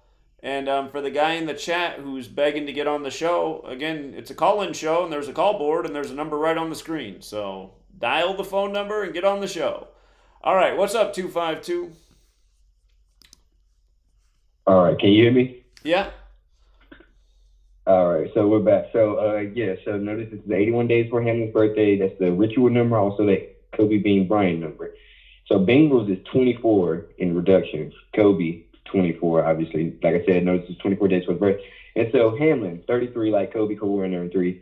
And Kobe Bryant 24-3. So yeah, he was born on the 24th day of the third month. Like how it's been 3 years since number 24 died, and he's also 24 years old. So also noticing in NBA at that time, Donovan Mitchell had 71 points, the 20th prime, kind of reminding you of Kobe's death in 2020. It was also the 118th day of his age, and you know Philly has that 118 connection. I also noticed both Queen of England and Donovan Mitchell both sung to 238 in reverse, like how this was synced up with the Queen of England and Donovan Mitchell in Kobe's 23/8 birthday. This also, like Michael Jordan equals 238, and this is 47 days for his birthday. I haven't looked into that, but I'm pretty sure that's something. So like I said, also notice this was 284 days after Hamlin's 24th birthday. The Warriors, who are originally from Philly, on that night in the NBA scored a total of 284 points versus the Hawks, while Philly stayed on 15 wins the day before. Atlanta, the 15th city. Atlanta Hawks is 131, like Super Bowl. That 131 matters because this incident was a span of 131 days after Kobe's birthday, or 131 after Kobe Bryant Day. The NFL later announced, soon after that, when the playoffs begun, or before, actually, I think it was a little bit before, I don't know, but the NFL later announced the neutral site in Atlanta, like the Warriors and the Hawks ritual, they later announced the neutral site in Atlanta between the possible Bills and Chiefs game. Notice how neutral site has that gematria of 153, like how the day before that, the Eagles fell to 15-3 before the Warriors faced the Hawks in Atlanta. 153 is the 17th triangular number, Hawks 17. So this was also synced up with the Pope's death on the 31st, the 11th prime, as the Eagles stayed on 11 wins versus the Saints in the series, and the Saints become 7-9, the 22nd prime on the last day of 2022, which is when the Pope Benedict died. Pope Benedict is 57, as well as Hamlin, and we know it's in time of Super Bowl 57. But this was also synced up with Hurts, 24 weeks and 4 days after Jalen Hurts' birthday, like the date 24/4. And the Pope ended up dying 4 months and 24 days after Hurts' birthday, like the date 4/24. And like I said, of course, Hurts was drafted on the 24th. So my point is basically that this is all, Kobe is a really big factor in all of this. He's probably arguably one of the biggest stars that we've lost from 2000 to now, obviously. And so I also noticed, isn't it funny how I also noticed you were talking about Shakespeare and his middle name, Romeo? Isn't it funny how William Shakespeare, who was a well-known Freemason and Rosicrucianist, but it's also funny how Shakespeare was known for his plays, right? His plays, his acting, drama. And it's funny that this was drama. This caused a bunch of drama. This was a play. They're on the field playing like a play. William Shakespeare. It's fake. So anyways, from the start of the NBA Finals, or from the start of the NFL season. Oh, also, one point, Jalen Hurts was drafted on the day leaving 251 days left in the year, and then the season starts on the 251st day of the year, and now he's in the Super Bowl. So anyways, from the date of the NFL start season to the start of the NBA Finals is 266 days. We know about that number. And that's also 8 months, 24 days. Like Kobe. This is all synced up. I feel like the whole sports world is synced up around Kobe this year. It really is. It's all synced up around him. But one thing I wanted to mention. That's all I really got right now as far as my notes on the Kobe thing. But I wanted to ask you if you covered the Kyrie trade. I actually didn't look that much at the Kyrie trade. I still got to look at that. Just about the 24 thing, I just want to remind people that Len Dawson, the Chiefs quarterback, died on Kobe Bryant Day, August 24th, 24 days before Patrick Mahomes' birthday. And when Mahomes won the Super Bowl, he was 24 years old, and that was one Sunday after Kobe died while traveling from Catholic Mass. And again, Jalen Hurts is 24 years old right now. So, for people who forget, Len Dawson died exactly 172 days before the Super Bowl, and Kansas City Chiefs equals 172. And, yeah, so here we are with the Philadelphia-Kansas City Super Bowl that was clearly foretold through that Len Dawson death on Kobe Bryant Day. Another thing that needs to be pointed out, and we've been pointing this out for a while actually, is that the Eagles and Chiefs, the last time they played each other was on October 3rd, 10-3, like 103, like it's the 103rd NFL season, like how Mahomes is 10-3. What? Oh, nothing. Right, go ahead.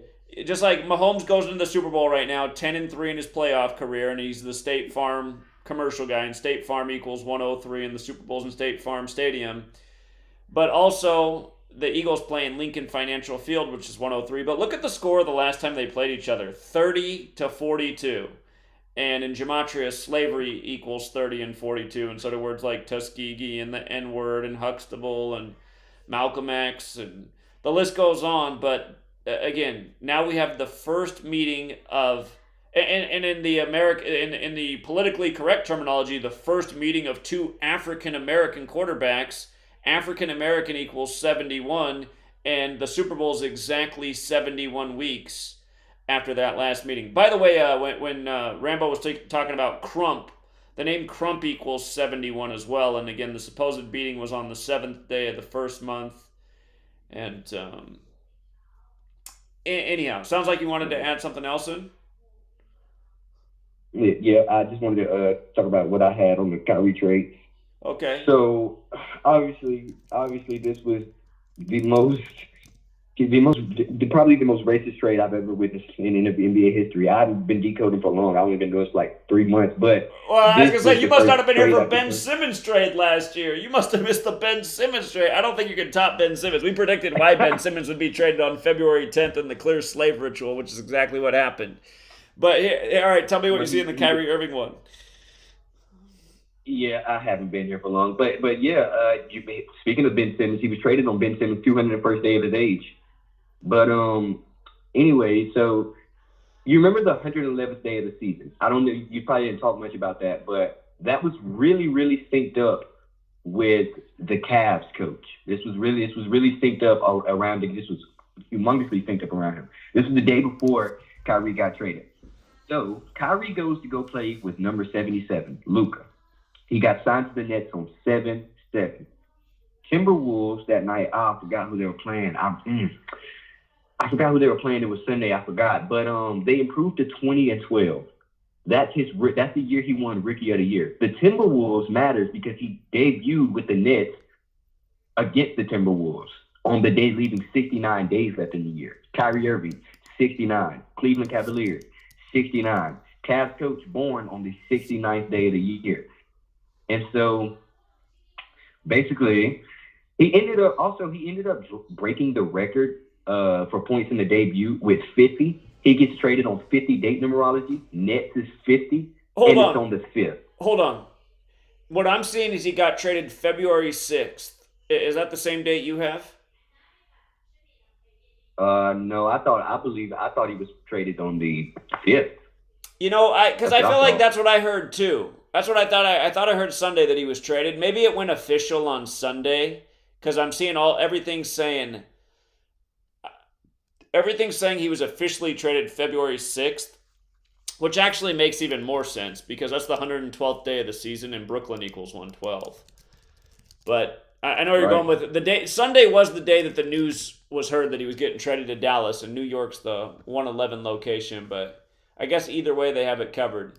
Oh, okay, go ahead. So today, also one quick thing. So today you covered the man stealing monkeys in Dallas Zoo. His name was Davion Irvin, right? And the next day, Irvin goes to Dallas. And then today we got Michael Irvin in the headline with a situation with a girl, and he's in hiding for the NFL. He's in the headlines today. But yeah, so that was something that was obviously a ritual, obviously. But so, anyways, so Ben Simmons and Kyrie Irving, like I said, traded on the 201st day of his age. Ben Simmons was born in a leap year, so that's the 202nd day of the year. Melbourne, Victoria, where they were born in the same place in Australia, which is so wild. That doesn't happen. I see what you mean when you say these NBA players are not us. They do not have normal lives. But anyway, so yeah, so he was born in the 202nd day of the year. Skull and Bones 202, Melbourne, Victoria 202, his birthplace, like I said. So it's just kind of, it's really crazy. But anyways, yeah, the trade.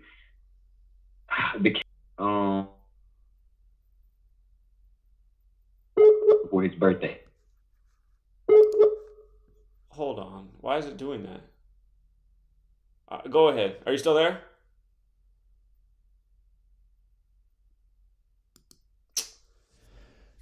All right, maybe I don't know why it did that the other week too. What's up with that? Can you hear me? Maybe he can hear me, but I can't hear him now. Hold on, I think I have to reset the call board. Stand by, everybody. We gotta do a quick correction here. I don't know what that's all about. All right, we're almost reconnected. Okay, 252, can you hear me? 252? Hello? Let me try to...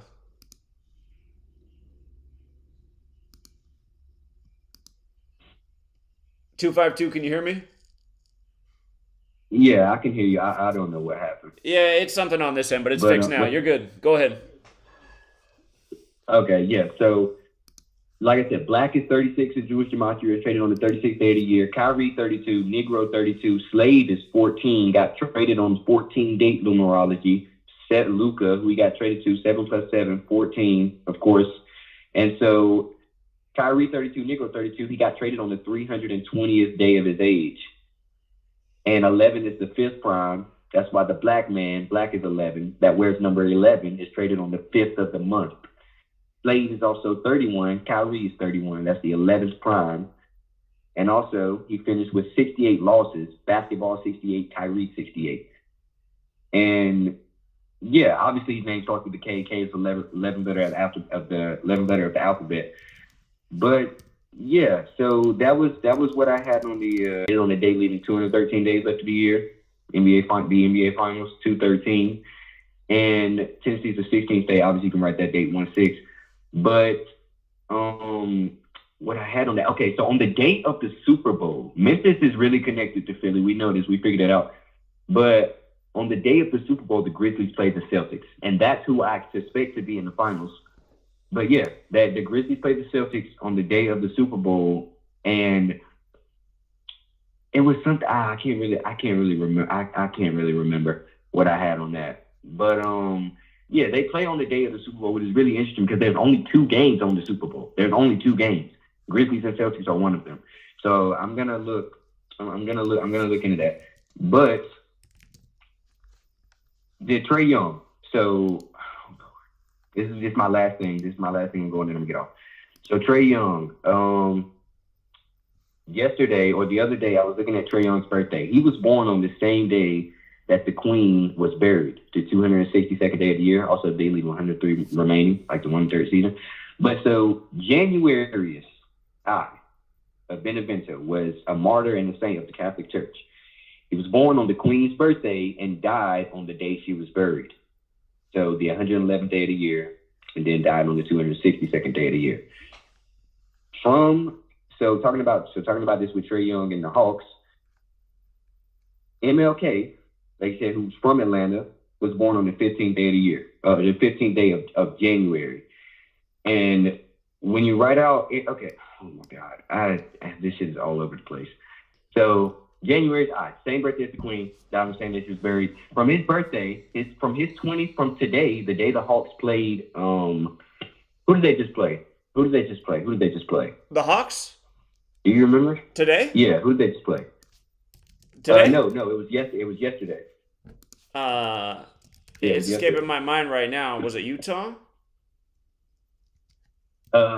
Here, let me see. I'll pull it up. I believe. Oh, they played at the Pelicans yesterday. They played at the Pelicans. Pelicans. Right. Okay, so Pelicans. That was Okay, so January. So from that day that they played the Pelicans to his 21/4 birthday is 2 months and 14 days. We know about Atlanta and Arizona. Arizona has that 2/14 birthday. We know about Atlanta and Arizona because Arizona was the last state to recognize MLK Day. The Hawks play them next with the 2/14 birthday. And I'm going to get to how this all synced up. So from that day to his 21/4 birthday is 73 days. Hawks, 73. Also 10 weeks and 3 days. And that's the 103rd prime, or that's the 27th prime. Pelicans stayed on 27 losses, and they stayed on their coach stayed on 73. Hence the 73 days. Hawks 73 stayed on 73 versus the Hawks, and the date was obviously 2/7. So it was 20 weeks and 1 day after Trae Young's birthday. A lot like 201, or from the day Januarius died. So a lot like 201. January is 129, which is 201 in base 8 county. His name is also 114, kind of like how that was 114 days before the NBA Finals. And of course, LeBron James broke the record 114 days before that. But so, yeah, Trae Young, born on the same day he was buried. And Trae Young came into that game on 111 losses. And born on the 111th day of that year. Obviously, he lost, got his 112 days after the season again. But yeah, he came in that game on 111 losses, and obviously he wears number 11. And it was synced up with the governor of Georgia. Because so on the 6th, this was the 6th. So this was synced up with the governor of Georgia, and let me see if I can find it in my notes. 1 second. Brian Kemp. This was Brian Kemp. That's the name. But I had this in my notes. I'm just trying to find it. They played the Pelicans, right? Right. That's right. And Pelicans, and then Celtics versus Pistons, the Blazers, Rockets, and the Kings. And oh my God, I really cannot find this. I really cannot. I don't know. One second. Okay, there we go. I got it. All right, I got it. So Georgia's 83rd governor was sworn in on MLK Day in 2019. Sworn in on MLK Day. Obviously, he was born in Atlanta. Martin Luther King, 83. Hawks coach, born on 8/3. New Orleans, Louisiana, 83. 83 is the 23rd prime. Obviously, it's 2023. This was 23 days after Martin Luther King's birthday. Right. 97 days after Georgia governor's birthday. Martin Luther King, 97. And Pelicans stayed on 22 losses versus the Hawks. Like I just said, it was 22 days after his birthday, but 23 days after MLK Day, 23rd prime. But yeah, so that was obviously all synced up with that. I really didn't get too deep into it. That was all I could go off right now with no notes. But yeah, I mean, that's all I found in the past few days in the sports world. And yeah. Okay, we'll keep up the good work. You're just going to get better with time. I appreciate it. All right, thank you. All right, yeah, have a good night. Let's go out to Philadelphia, 215, you're on.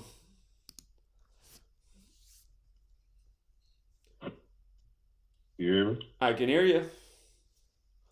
Hey, what's going on? So I wanted to talk for a little minute. I wanted to kind of touch back on that 52 and that 118 that you spoke on Andy Reid, because I came across that too. And let me go back what I was looking at. So, like Mahomes can become 10-4, how Nicholas John Sirianni, who 104 in the most pure cipher. Did you check that out? And that 52, so the Eagles won Super Bowl 52, and then the year Jalen Hurts got his first start, they started 2-5. Then I know the Eagles can get their second Super Bowl in 5 years. So it was like a lot of that 52. I know you just posted that with the little boy with the 52 gematria of the initials. Uh-huh. So that's what I was knowing. So let me go back and see what I was looking at. I was waiting for a little second. Hold on. Here's what I'll say about this Super Bowl. The only thing that'll shock me about this Super Bowl is if Travis Kelce doesn't score a touchdown, because his next career touchdown is 87. And that's a big number in this game. He wears number 87. Tight end equals 87. That's why so many NFLs words 87. But the word slavery is 87. The name Abe Lincoln's 87. Hurts' birthday is 8-7. Len Dawson died at age 87. And 87 was the year a black QB won the first Super Bowl. So if Travis Kelce doesn't score a touchdown, I will be... For people who don't know, if you look up Travis Kelce's stats, he's on 84 receiving touchdowns right now, but he has 2 rushing touchdowns in his career, so next total touchdowns 87. It'd be something if he caught 3 receiving touchdowns. That would be a big prop bet if he got to 87 receiving touchdowns. It's not out of the question. The NFL loves to leave him wide open, but anyway, go ahead. No, so this I look at. So Andy Reid is 116-45 as the Kansas City coach, right? He can get his 46 loss at age 64. That's what I was looking at too. And then what else was I looking at? Oh, like the 118. So the Phillies was in the 118th World Series, right? Right. Jalen's from Houston. Houston beat Philly on. Remember the 5th of November, 11-5, right? Right. Then you got 1-15 in the Super Bowl. So Jalen Hurts. So it's a phrase in Philly right now called "it's a Philly thing." If you write out "it's a Philly thing," they equal 216, right? Which is 6 times 6 times 6, correct? Right. And then if you write out Jalen in Latin gematria, it's 666. So I had these notes for a little second. It was funny when you mentioned Andy Reid. When the guy was talking, I'm like, man, I got to call Zach because I was looking at the exact same thing. And Jalen Hurts, he is 18-1 right now in his last 19 starts to go that 118 again. And if he become 19-1, if you write out 19-1, that has the gematria of 239, which is the 52nd prime. Sure. Yeah. If you want to check that out. Yeah. Just to be fair though, your argument about Mahomes falling to 10-4 because the Eagles coach's full name equals 104, which is true. Don't forget how important Kobe's been to all this. Again, the Chiefs won right after Kobe died, and we know Kobe Bryant's Mr. 113, and Eagles also equals 113, and Scottish equals 113, as in Scottish Rite, which equals 57. I was going to say the Kobe connection I had. The only thing I had on that was the Chiefs. The teams wearing white jerseys are 18. They won the last 18 of the last 21 Super Bowls, right? And throughout Super Bowl history, 36 of the 56 champions wore white. And Patrick Levi Mahomes equal 81. If you want to, for shits and giggles, I know they equal 81, but Patrick Levi Mahomes, Patrick Levine Mahomes equal 81 in the most pure. So that's the only thing I really had. I know Kobe definitely had his connections to everything, especially when we won with 41 points. He died at age 41. Nick Sirianni's 41. The NFC East could pick up his 14th Super Bowl win. You know what I'm saying? So it was a lot of 41s I seen with Kobe with that too. The guy before me, he dove a lot into the Kobe stuff that I was enlightened about, but I already knew he had everything to do with what's going on the last 5 years anyway, as far as sports wise. Yeah. Yeah. And then like Eagles equal 22 in the most pure. Matter of fact, it was a couple of things. Let me know if I'm reaching with this. So Jalen Hurts kept referring to himself as a triple threat QB, right? If you write out triple threat QB, that equals 171. How he could become 17-1 this season. They have the 81 gematria and the 72. And then I know I kept seeing a lot of the 27 because the AFC can stay on 27 Super Bowl wins, I believe. I kept seeing a lot of 27 a lot. And a lot of things I was That's because the 103rd season, the 27th prime. That's one of the big concerns for the AFC, because if they don't win, they stay on 27 Super Bowl wins in the 103rd season. So, and I think if you write out 30th Super Bowl, I think that equals 103. 30th Super Bowl. Okay. Yeah, that's a gematria, 103 and 238. So we got a commercial break. Like, yeah, we'll be right back, everybody. Sit tight.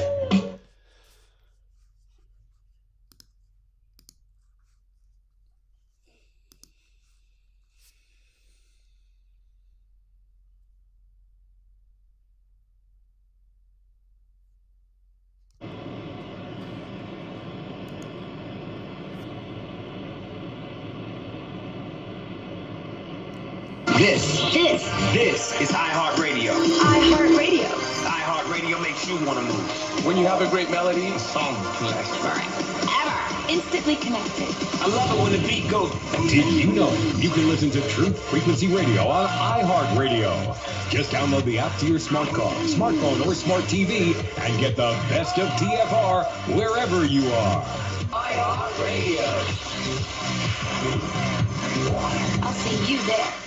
So, you love talk radio, then you'll love TalkStreamLive.com. TalkStream Live is always on, 24/7, with the best streaming talk shows. Find your favorite talkers and discover some new ones. It's free, readily available online or on mobile with any smartphone or tablet. Finding your favorite talk shows all in one place has gotten a whole lot easier. Just go to TalkStreamLive.com. Be sure to download the free apps.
Mr. Trump, some have suggested that you refuse to release your tax returns because of your extreme privacy concerning your hobbies. Yes. So, can you confirm or deny this?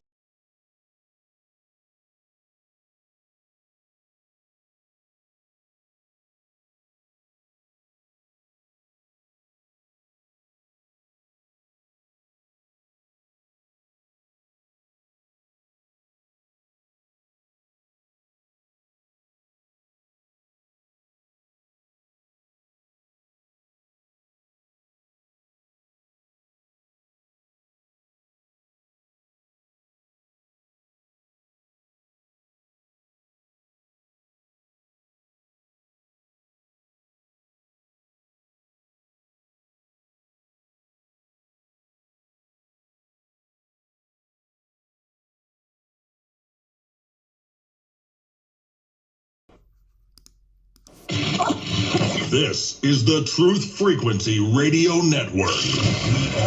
TFR. Truth Frequency Radio.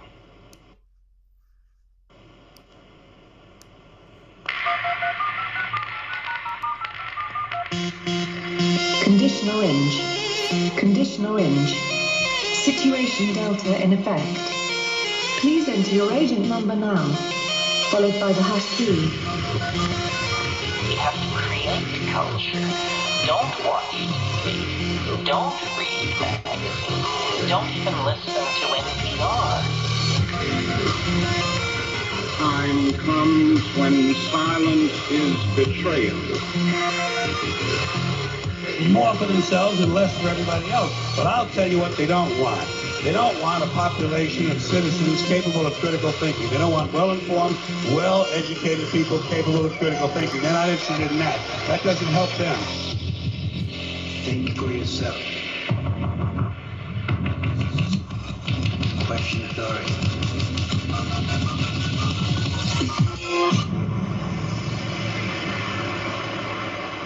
This code has been compromised.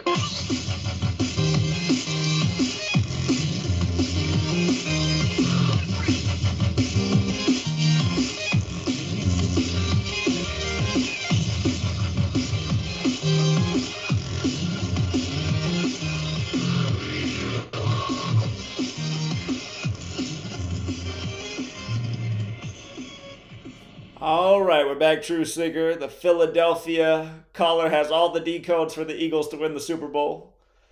And they just might. They're the favorites. ESPN said after week 3, they're definitely winning the Super Bowl. That was after they blew out the Redskins 24-8, like the Kobe Bryant jerseys. And then remember, the Redskins, now the Commanders, gave the Eagles their first loss this year, dropping them to 8-1, like Kobe beating Bryant 81, who had his career high at 81.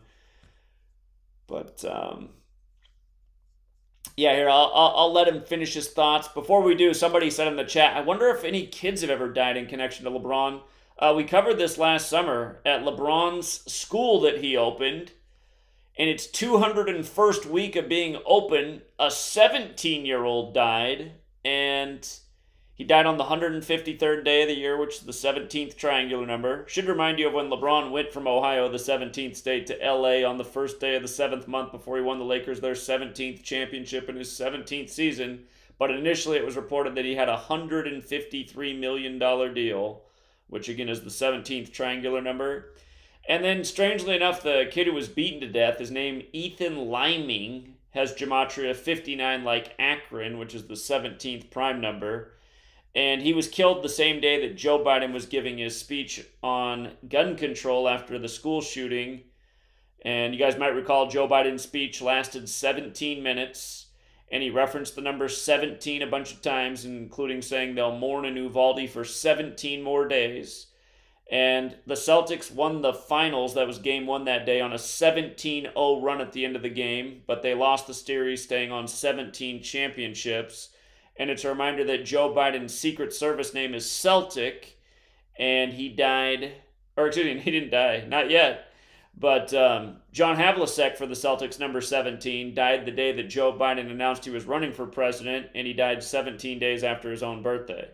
And keep in mind the Celtics are connected to Massachusetts, like the Kennedy family, and Joe Biden, the nation's second Catholic president. JFK was the first, killed at age 46, like Biden's number 46.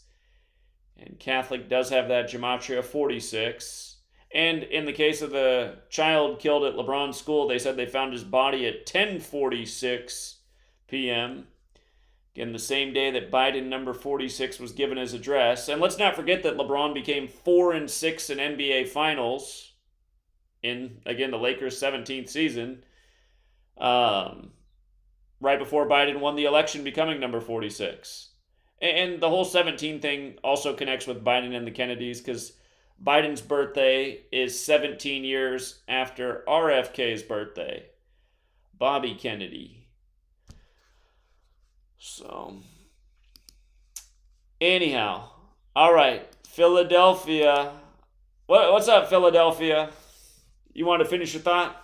Oh, yeah, so Yeah, so like I was saying, I feel like one of the dopest things you probably ever taught the whole community is about projecting storylines, right?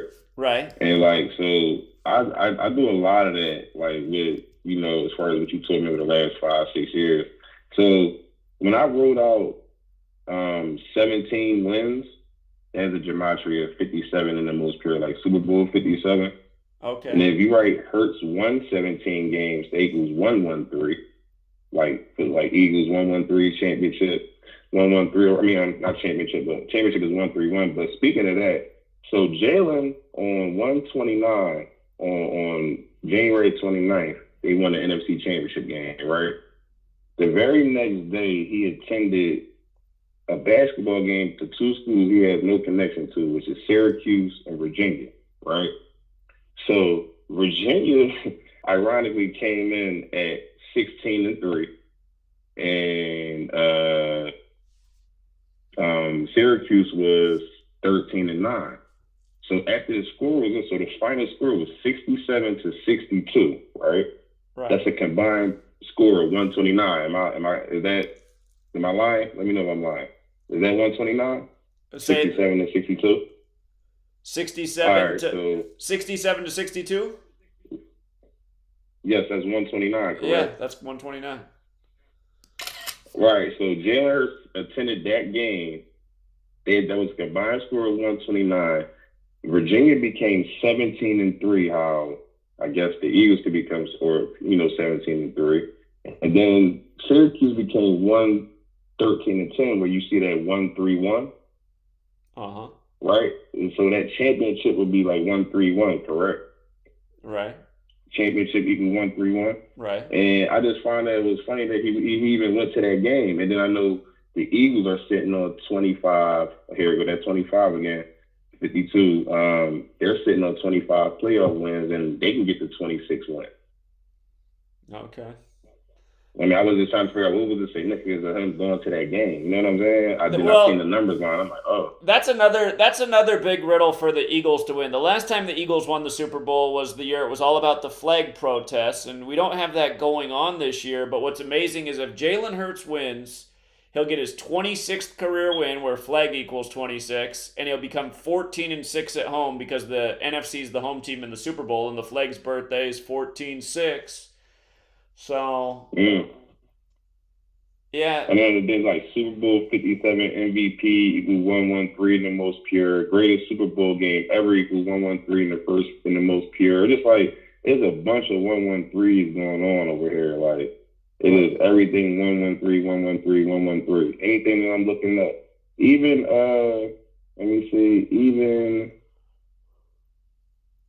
let me see, which one was that? Yeah, Jalen Hurts Super Bowl 57 MVP equals 171. Like, he could become 17-1. Like, I know I'm like reaching a little bit, but those are the storylines that you'll see on TV, ESPN, Fox, like on major stations. And I'll just be projecting what they will say on a storyline, sure, and I'll throw it into the gematria and then figure out like what's actually about to happen. Just like the NFL mini movie came out January 13th. Right. Yeah. They had a little mini movie with Jalen Hurts and Mahomes and how they, I was like, wow. That's when, because originally I had the Eagles and the Bills in, but then once I seen that, I was like, oh no, it's gonna be Eagles Chiefs, the Kelsey Bowl, Andy Reid Bowl. I think it was the Kelsey Bowl and Andy Reid Bowl. I'm like, oh yeah, they lined it up like that, Eagles Chiefs. There ain't no way that's the sexiest matchup you can make. And then what was that? What else was I looking at?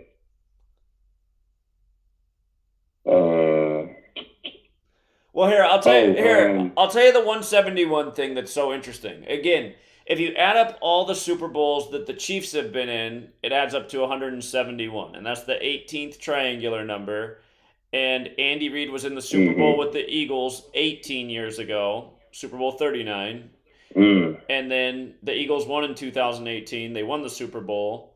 And the word race equals 18. And it's about race because it's Abe Lincoln's birthday and it's the first Super Bowl with two black quarterbacks. And like you said, if Jalen Hurts did win, because Jalen Hurts missed 2 games this year, if he did win, he would be 17-1. So that is interesting. It is definitely because I originally was thinking something like, no, I seen that 17-1 maybe like 2 months ago when I was like cooking it up, and I was like, nah, well, he can't be 17-1. I mean, he would have to get hurt. You know what I'm saying? I said the only way he could become 17-1 is he would have to be hurt, and then sure enough, he actually got hurt in that Chicago game, week 14. You know, the end number, I guess. Like, so I was like, okay, so that's still gonna line up. I guess I had it. Like, youngest black QB to win a Super Bowl is 126, like Kobe Bryant. Kobe done much for the Eagles. It's like becoming overwhelming at this point. Like Chinese spy balloon and Jalen Alexander Hurts is a perfect match in all 4 ciphers. For people who missed the spy balloon thing, again, the spy balloon story, what was funny about it is it went from Montana to Kansas City, the way the news covered it. Why is it doing this? Like, what is this? It disconnected the call again. Hold on, I gotta reconnect.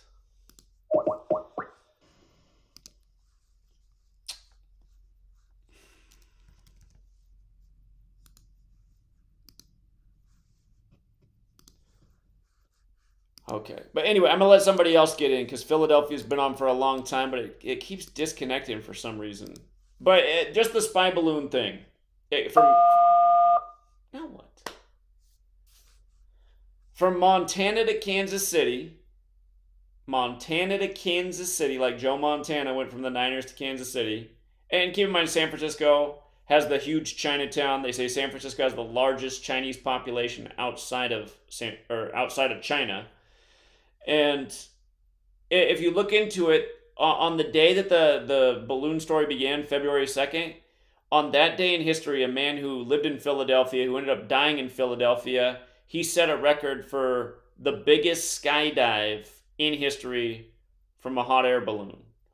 And again, you just got to say, what are the odds? So Philadelphia has some balloon history on that day. They'd cover it from, they're talking about in Montana. Then the next story is it's a scene in Kansas City. Spy balloon 41, Montana, the 41st state, Super Bowl 41. Mahomes just picked up his 41st career home win to advance to the Super Bowl, getting to 10-3 in the playoffs. All right, let's let Idaho get on. What's up, Idaho? Hello. Hello. Hey, good evening, Zach. How are you doing? Good. How are you? Doing all right. Appreciate you taking my call. Yeah. Not really sure where to start. I've waited a while for this. So I don't know if people saw in the chat. It's my daughter's birthday today. I did take her to breakfast, lunch, and dinner. Took her shopping. Took her to the arcade. I did spend a good day with her. So I'm not neglecting my daughter. But I've been excited. We're truth seekers. I want to get the truth out. So I have a lot of stuff that's original that I don't think other people have seen. I'm going to start with just one that I've gotten from someone else on my channel. So I don't know if anybody knows, but on the 23rd anniversary of MLK dying, John Hines, like Heinz 57 sauce from Pennsylvania, died in a helicopter crash at Lower Merion High School. Kind of interesting. So going back to the year of the tiger last year, everybody knows the year of the tiger.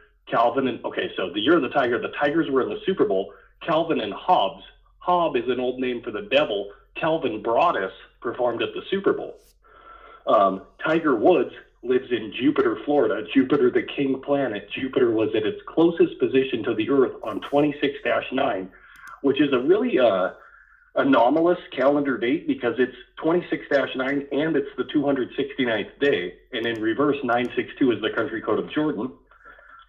So on Jordan's first NBA game, Tiger Woods was 3 days old, kind of like how Putin was born 3 days before Obama. Who else has this stuff? I'm not saying I'm nothing. I have no ego. I'm nothing, but I've been looking for a chance to get some stuff out there because I have a ton of stuff that people should hear. I'm not a whiner. I'm not a crybaby. Thanks a lot to your mods talking crap to me. I got a lot of stuff. I'm not trying to take up a ton of time, so... Well, here. I just want to throw something out there. Again, there's another guy who does decodes like this, and he just looks like for number patterns. But it's like, it's kind of fun, but it's like, what is the point? Like when I do a decode, I show who's responsible, who it points to, not just like, here's a number connection, here's a number connection. 3223, 322 Skull and Bones. Okay. I get it, but yeah, okay. Not everything that you're saying is like that. Some is just like a number. And it's like, okay. Okay, so Kobe on Jordan's first finals game, I mentioned this last week, Kobe was 6 days old. And he was also that same day, 666 weeks, 4 days old. Weird. On the JFK 33rd assassination, he was 6,666 days old. 9,999 days later is the eclipse of 2024, which takes place on 4/8/24. Kobe's numbers, 8/24. And on the day that Magic announced that he had the disease, on the 311th day, Kobe was 4/8/24 days old, like the eclipse, 4/8/24. You said 153. 153 is the 113th minute. The country of Jordan was founded on the 146th day, the same year Trump was born. Trump was born 14-6. The country of Jordan was founded 6,113 days before Jordan. Jordan equals 113. Kobe equals 113. I mean, we all know that. It's tough when I wait on hold for an hour and a half, but I'm not, I appreciate what you do, Zach. I like you. I like what you do. I appreciate what you do. I just was trying to say, I have some different stuff. So 2:48 p.m. is the 888th minute. I mean, I don't know what that means. Like time travel or whatever. Trump 888. The Notre Dame Cathedral fell 333 days. Everybody says the pandemic started on 3/11. Yes, it did, but Trump actually announced it on 3/13. So it was 333 days before Trump went on TV on the Friday and said, we're going to shut the country down on 3/13, on the Pope's birthday, on the Pope's 84th birthday. So 3/13 was also 9,999 days after the CDC officially changed their name October 27, 1992. Jordan, born 2-17, and in a leap year, Obama's birthday is 2-17. Strong's 217 is salt, and Jordan's last game, or his last shot, they call it his last shot, was against Salt Lake City. So was Kobe's.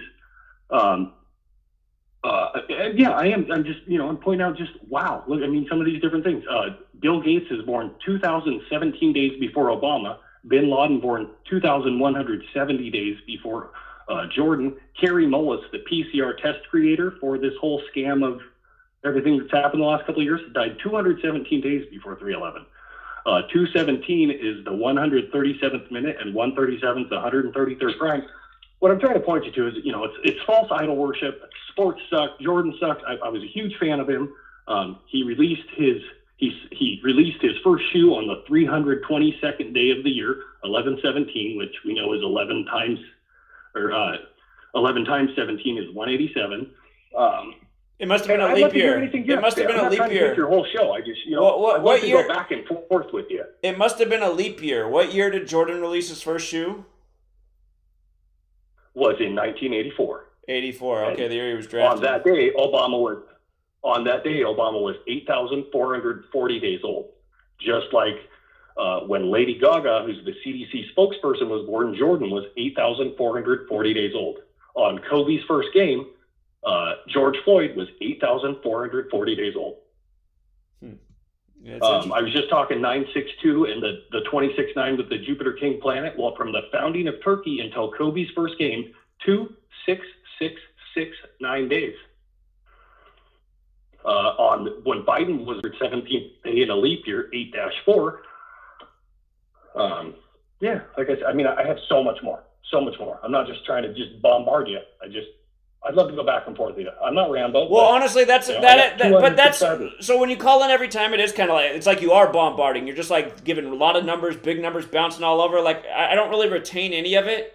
I got to be honest, man. I'm just being honest. Like, your style doesn't really appeal to me.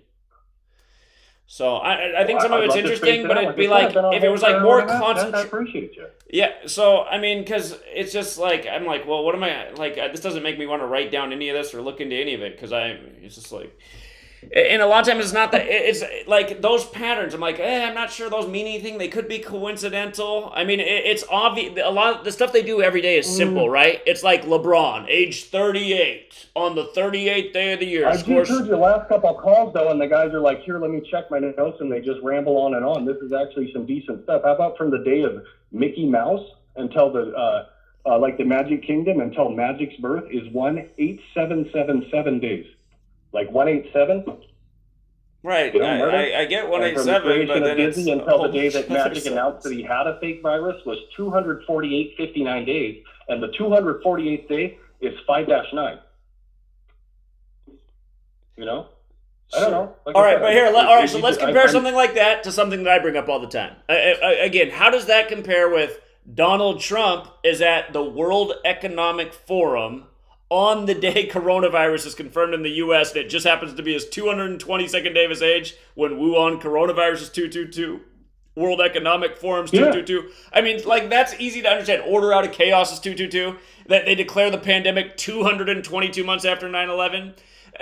Again, like, that makes sense to me because there's words behind the numbers that explain the ritual. You're just going like, this was 187,707. It's just like, but what? And like, where's that fit in with anything? And okay, so here's some 222 on 2-22, which was the big day, 2-22-22 last year.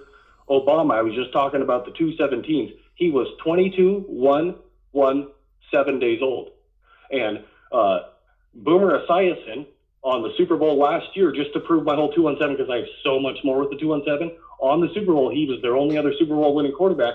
He was 2-2-1-7 days old.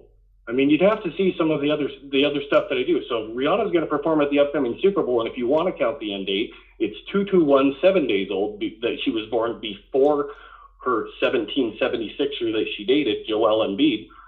If you don't, you can call it 2216, like 216 Obama. What did you even just say? What did you just say? It was this before her 17th. Joel Embiid plays for the 76ers. What point did you just make? The 1776ers. You know, if you want to call it, they're called the 76ers. They're the 1776ers. I know, but just and on the Super Bowl, she will be 12776 days old, and she's born 96 days after Obama, and the Queen just died at 96. Kobe drafted in 96. If you look at the word B, it's 255 or 9/11. You know, in a leap year, it's 9/11, 255, the 255th day. And if it's not in, you know, then it's George Floyd, 25-5. B.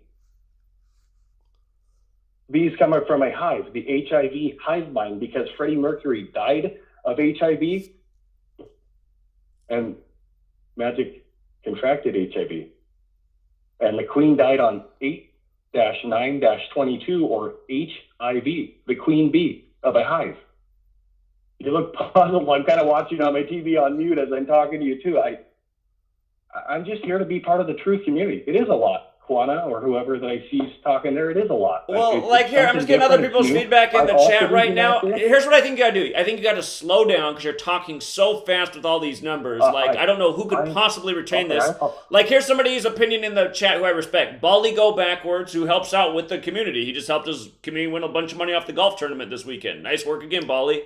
But his response to you is, Sweet Mary. And again, I mean, it's just... Again, I just take it as constructive criticism because it's obvious you do have a good mind and you're looking for the patterns. It's just like, I don't know where these patterns lead to.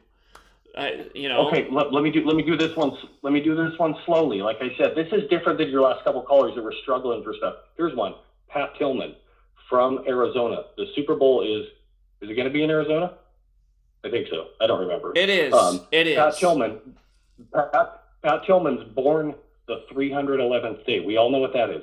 Pat Tillman died the 113th day. We all know what that is. Now get this. Pat Tillman died 5757 days before Kobe. Super Bowl 57. Heinz 57 sauce from Pennsylvania. John Heinz died in a helicopter crash like Kobe. He died in a helicopter crash on the 23rd anniversary of MLK at Lower Merion. He died at Lower Merion in a helicopter crash. What are the chances? That's Ken Armstrong that pointed that one out to me. Other than that, it's all my own research. It is interesting. It's just like, I don't know why they would sync up Pat Tillman and Kobe, I guess, unless it's all coming full circle with Super Bowl 57. I mean, yeah, that is interesting. So, yeah. I mean, we can do any subject you want. I'm just here to try to have the time and try to pass the truth and to be part of the community. I'm different than you, but that's okay. Can we be different, and can we still, bounce ideas off each other? Yeah, sure. No, I'm trying to offer you constructive criticism because I think that what you're doing it has merit. It's just I do appreciate I feel like it. I do talk way too fast. I do talk way too fast. Yeah. So here's one on Magic's first NBA on his first NBA game was on Aleister Crowley's birthday. On his game that he won the finals, what was his stat line? I mean, it's like a known stat line: 42, 15, and 7. 42157 is the zip code of Mount Hermon, and that's where the demons came down from. Does that make sense? How about Zelensky, born 25-1-78. The Queen died on the 251st day, September. Sept means 7, so it's actually 7-8. I know it's 9-8. So 25178. We got the commercial break. Hello? All right, we'll be right back, everybody. Sit tight. Okay.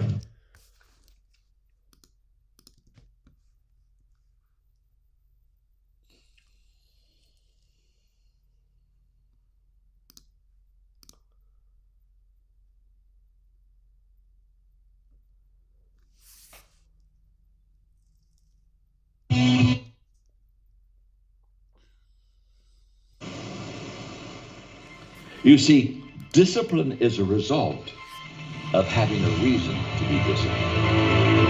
And when you don't have a reason to be disciplined, if you're just being disciplined for discipline's sake, you're never going to achieve and do and stick with and complete and finish the task that's before you. And so when a person finds their purpose, almost immediately with them, they find discipline to fulfill that purpose. And if you have no purpose, I promise you, you will lack the discipline. So when people say, well, you need to really stick with it, you need to be disciplined, I would say, let me ask you a question. Do you know what your purpose is? Because it's the purpose that puts steel in the backbone of discipline.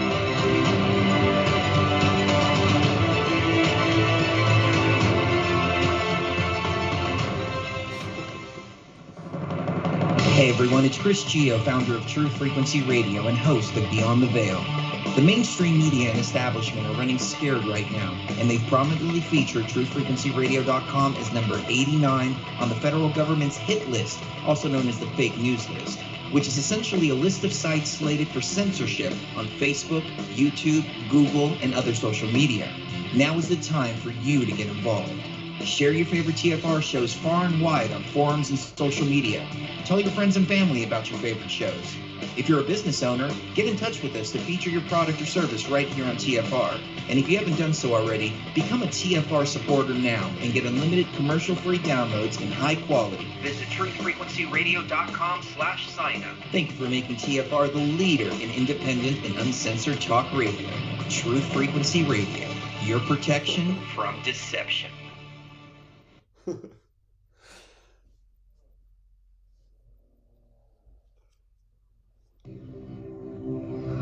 We exist in the security and comfort of our worlds.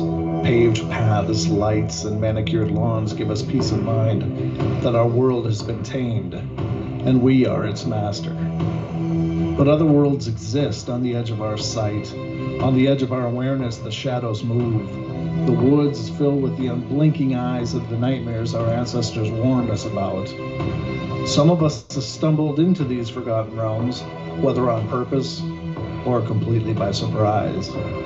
I'm Brent Thomas. Join us on the Paranormal Portal Friday and Saturday nights from 10 p.m. to midnight Pacific Standard Time as we journey into the world of the paranormal phenomena.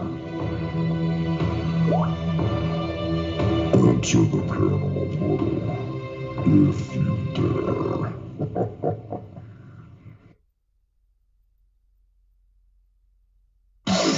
No hate, no hype, no fear. We are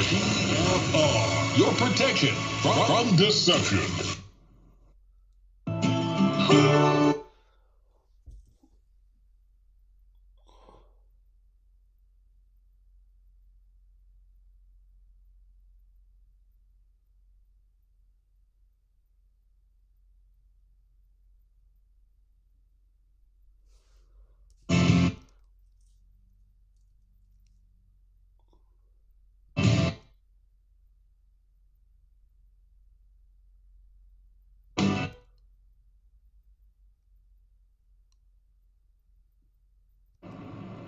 Okay, it's the final 30 minutes, and the gentleman who just got cut off, he's been on for a while, but I'm going to give him a little more. But before I go to him, here's what I think you should do from now on when you call in. I think you should have a visual, like your own website, with, and I'll put your site on the screen, and let's just go over one post. Give me, like, one really good decode instead of, like, skipping to, like, 15 different topics in 2 minutes with all these big numbers. Because I know most people can't follow it. Like, I have a pretty good mind for numbers. I'm having trouble following it. And, yeah, but out of everything that you just said, the one that I do find the most interesting is the Tillman thing. That was a big deal in Arizona when that happened. For people who forget who Pat Tillman was, he played for the Arizona Cardinals, and he quit the NFL to go fight the war after 9/11. And, If you don't know about the Pat Tillman story, do look into it, because at first it was reported he was killed from friendly fire. No, hold on. At first it was reported he died in combat. Then, months later, many months later, it might have even been a year later, I have to go back and look at the timeline, then it came out that he was killed by friendly fire, and still like in a combat situation, but that was like a new detail way after the fact that it was actually an American bullet that killed him. And then they had testimony in Congress that he was shot point blank in the back of the head. So he was executed. And all kinds of rumors came out around that time, and now I don't know what's true and what's false. In my own mind, I remember Noam Chomsky saying that he was working on a book with Pat Tillman, because Pat Tillman was upset that pretty much all he was having to do in Afghanistan was guard the poppy fields, because they were bringing back the opium production for the planned opioid crisis. Don't forget, in 1968, the same year fentanyl was approved, that World Trade Center construction began in New York, and 911 was made the National Emergency Dialing Code. But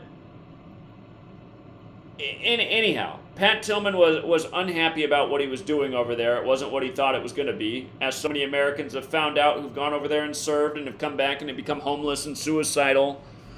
But, yeah, Pat Tillman was the big football star in Arizona. And I remember where I was the day the news broke that he was dead. I was working in a restaurant.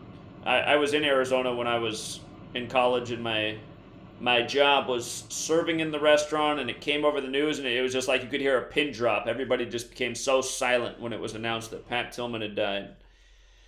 And, yeah, anyway, what a saga, from dead in combat to dead from friendly fire to executed. And with that said, 2:08, let's try and wrap it up here in a minute or two, but give us the best for last. All right. So what I got here, I'll do two different topics. I'll go very slowly here. So you were talking about 38. Loved your breakdown on LeBron with the 38 and the 38 years old and all that. So 38 days before LeBron was born was a guy named Abdul Kareem Al-Jabbar was born. I just thought that was kind of interesting. Number was 33. He was. How did you even find that? I'm autistic, bro. And I'm not saying like I know everything. I have no ego. I have no self-esteem. Everyone will say, I have no ego. I got no self-esteem, bro. Okay? I'm sorry. I waited on hold all night. I appreciate you. So you just called in. You didn't wait all. You weren't even on hold until recently. I can see how long you've been on hold for. I'm not. You've been on hold for 80 minutes. Well, you've been on the phone for 80 minutes now, and you've been talking for a part of it. But anyway, you waited for about an hour. Okay, go ahead. Okay. I'm not saying it like I'm not saying anything bad. I know you got, 700 whatever people are in your chat. I'm not saying it like a bad thing, Zach. Okay. Sure. So here's another one. I won't even mention that one because you'll say, what's that? But Chris Stapleton, real quick, Chris Stapleton, born 6777 days before Kobe. Well, I don't know what that has to do with anything, but Strong's Concordance 6777 is Vale. So the last one here, and this isn't my best, but this is just a decode. In the 1980s, Donald Trump's 3 casinos in Atlantic City were under threat for foreclosure from lenders. The residing Ross, who was a senior manager and director of the Rothschild and Company, represented the casinos, and he helped bail them out. So he bailed him out. Ross was born the 332nd day of the year with 33 days remaining. On the Super Bowl, Ross will be 3/11/23 days old. When Jordan retired on Donald Trump's 42nd birthday, I don't know, people believe in Revelation, but like Revelation, when he retired, Ross was 2/2/113 days old. Is that reaching? Is that like, what does that mean? I'm pretty sure everybody knows. 22 is a master number, 11 is a master number, 33 is a master number. We all know what 113 is. Okay, well, again, if you could start an online blog and like other people do, like Amy at Crack Their Code and Kayla Decode Talker, I think it'd be helpful to have a visual. One thing I'd love, and I called you I'm not going to, whatever, but maybe I could text you sometime. Maybe you could, I'm not trying to bug you all the time. Maybe you could give me a little advice. I have no idea. Any editing software that's somewhat free. I have a Google Chromebook. It sucks to use. I used to have a regular, it's hard to make. I don't know how to make them anymore. I used to make stupid, 15, 20 years ago, but I got a Google Chromebook and it sucks. I downloaded UCut to my phone or to my computer, but since my Google account's tracked to my phone, it downloaded to my phone instead, and my phone doesn't have enough. I'm trying to make videos, but my channel page on YouTube is 6079 Smith W, and I have some community posts. I have a couple videos up. I got community posts, and they're fantastic, I think. I think if other people saw them and you put your pride aside or whatever, and just read them. I'm not saying you, I'm just saying people. I don't think I'm better than anybody, but I have some interesting, different stuff. So maybe one last thing here. Revelation 11:13, 7,000 die in an earthquake. We just had over 7,000 die. Kobe, from his death until the Super Bowl, 1/1/13 days. Super Bowl's on 2/12, and Revelation 2/12 is a letter to Pergamos, which is Turkey. Right. I don't know how. Yeah, that's a good catch. That's a good catch about, because Kobe died, and then that year we had the big earthquake in Southern California on 7/4 and 7/5, and that was synced up with Zion Williamson's debut.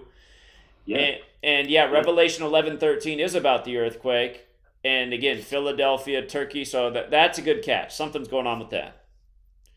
Okay, let me give you one more real quick. You guys were talking 263 country code. I'll slow down here. 263 country code is Zimbabwe. Zimbabwe's former capital was Salisbury. That's where Zion's from, Salisbury, North Carolina. But Salisbury is the stake that the generals made for the troops to what? To keep them from getting sick. Weird. We got all this fake sickness, and so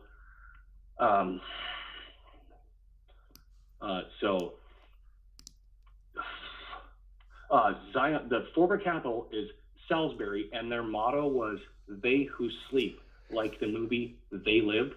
So now get this: the star of They Live was born 2666 days before Obama, and on the debut of the movie They Live, he was 12620 days old. What was the date Kobe died? I forget. Was it 12620? Yeah. It was. Okay. All right. Okay. Yeah, you closed out with the best there. I think those were the best observations. Yeah, I promise. One last thing. I promise. You said that for the five last examples.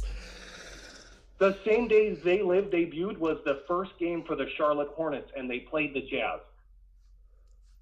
Okay. Kobe was drafted to the Hornets. Charlotte's the crown city. Right. Like a charlatan. Okay. Yeah, I think you should make a post on all that right there, and then call in and present the post. I already did. Okay. Please check out my channel, 6079 Smith W. I appreciate you. Okay. I appreciate the time. Take care. All right. Yeah. Have a good night.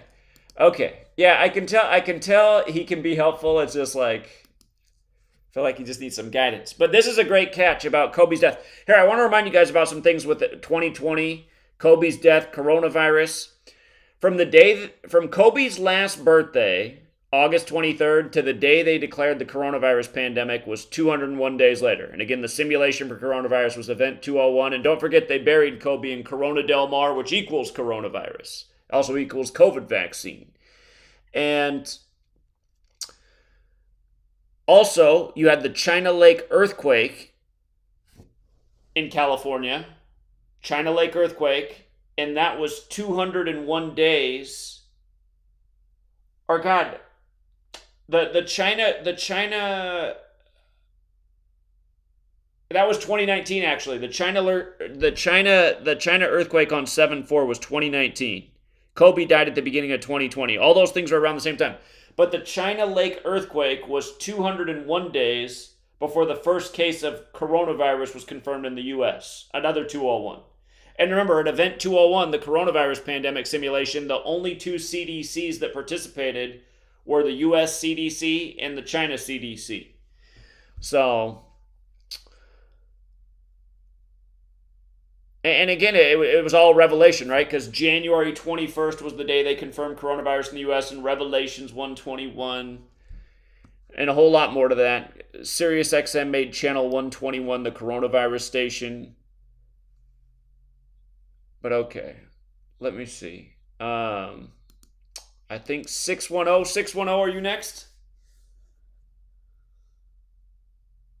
610, Philadelphia. Just listening. Hey, Zach. Oh, there you are. Short time. Yeah, what's up? Hey, did anyone talk to you about the Eagles practice today? What happened? Apparently, last week, Lane Johnson sang Creed's Arms Wide Open.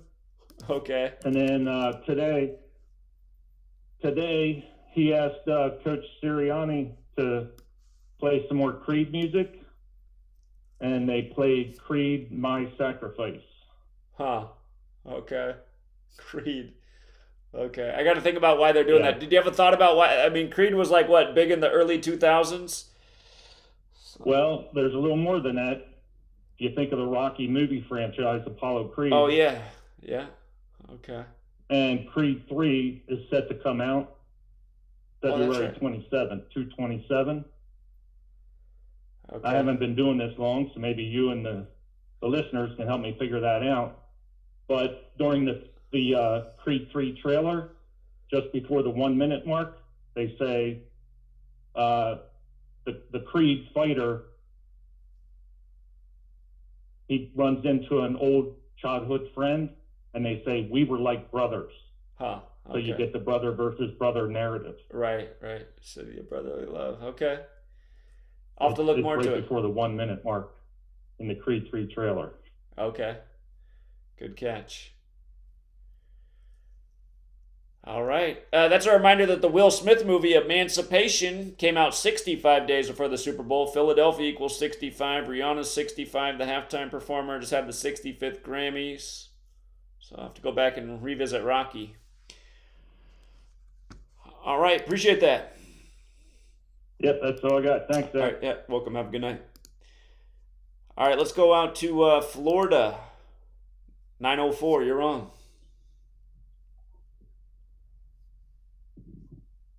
$904? Hello? Can you hear me? Yeah, you're really muted though. Can you hear me? You're super muffled, but I can hear you. Okay, one moment. How about now? Go for it. Okay. I was thinking, well, you know, when I've been on here a couple of times. Whenever you see 904 Florida, it's pretty simple, just things I want to bounce off you, see your thoughts. I know you're familiar with the talk shows like First Take, Undisputed, all of the ESPN big discussion shows on sports. Right. It seems like this Super Bowl, they're like they're talking about Patrick Mahomes more than just the teams themselves. It's all about how the Super Bowl affects Patrick Mahomes, what it can do for him, comparing him to Brady's first 5 years, all these narratives. And I was thinking, like, is it just? It may be just as simple as 1-1-3 with Patrick Mahomes. You know, he got that 10-3 in the playoffs. It could be. It could be that simple. Again, big number with Kobe Bryant, who died right before he won his first Super Bowl, and now Len Dawson died on Kobe Bryant Day. It could be that simple. Because not only does Kobe Bryant equal 1-1-3, so does Scottish. I really think that's what it is. Yeah, Scottish Rite equals 57, and Scottish equals 1-1-3, and American football is credit to a Scottish Rite Freemason. It could be that simple. So, yeah. And then he came into this playoff because they had a bye week. Which means he came in 9-3, correct? Or wait, did he come in 8-3? He was 8-3. And exactly, then that's a football number. And then he ended up playing on a Saturday, becoming 9-3. We know what that represents. Yeah, both the games were 93 that day. The 2 Saturday games were both 93. Yeah, the Saturn number. Exactly. And now he's playing 1-1-3 against the Eagles. It seems like it's following Mahomes, man. And you know, sometimes it can be right in our face, and sometimes it can't. Well, the other thing that's there for the Chiefs is, again, they're the only one that has the 57 connection as far as I can tell, because Andy Reid's next win is 269, which is the 57th prime. If you look at his overall record, it looks good for Andy Reid, but the concern is that the big scare for Reid is if he loses, he's 11-8 in the playoffs with the Chiefs, and that has been a dominant Philadelphia number, 1-1-8. So that's what makes it a little bit of a dicey call, but the value is with the Chiefs. Which one do you think is more dominant number, 1-1-3 or 1-1-8 with Philadelphia? Well, again, you got to think about it. Philadelphia's just coming off the 118th World Series. It ended on November 5th. That day through December 31st is 57 days, the World Series number, but here we are in Super Bowl 57. NBA Finals is 57, and this Super Bowl is on the 118th day of the NBA season.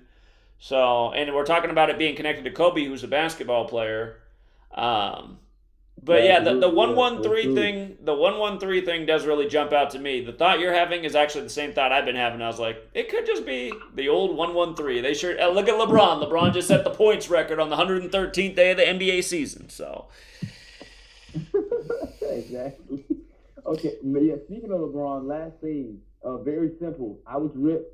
Another thing with ESPN, because they'll drop a lot of nuggets to put it in your face if you watch their shows, because a lot of their narratives are really put the information in your face if you watch and listen to what they're saying. So all my life, I've watched these shows all my life. Well, I'm only 18, but I've watched these shows growing up all the time.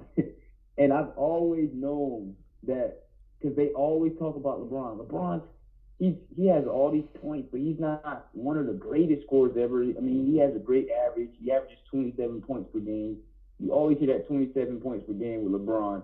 But for some reason, the first time I've ever heard, after he passed him, they noted that his career average was exactly 27.23 points per game. And of course, he passed his career on 2-7, right? Yeah, 2023. I thought that was funny, man. It's like, wow. But now you say the exact, like, they don't even do that. Like, when you ever hear averages 27.23 or 30.23, right? You don't never hear stuff like that. Right, you don't. I feel like that was. Exactly. It's all ritual. I mean, that's why I can't believe people can't figure out that it's all numbers with these people. And it makes so much sense. All the American sports are credited to Freemasonry, and etched on their temple is all is number. And they're doing number rituals left and right. So, anyhow. All right, young one. Well, hey, it's good to be 18. Enjoy being young, because before you know it, you'll be my age and you'll be like, oh my God, I can't believe I'm almost 40. But appreciate you. Yeah, my dad's 44, man. Yeah. Well, hey, you got a young dad. It's good to be a young dad. All right, man. Well, relatively young. Yeah, you're right. I got to let a few more people on before I'm out of show, but I'm glad we got a good young mind out there. Keep it up, 904. Absolutely. Thanks, Zach. Yeah, have a good night. All right. Always good to hear from the young people. What's up, 610? Yeah, what's up, Zach? How you doing? Here's a good mind right here. No, man, what's good? What's good, bro? Yeah, bro. So, thanks for taking my call. I'm trying to keep it as concise as possible.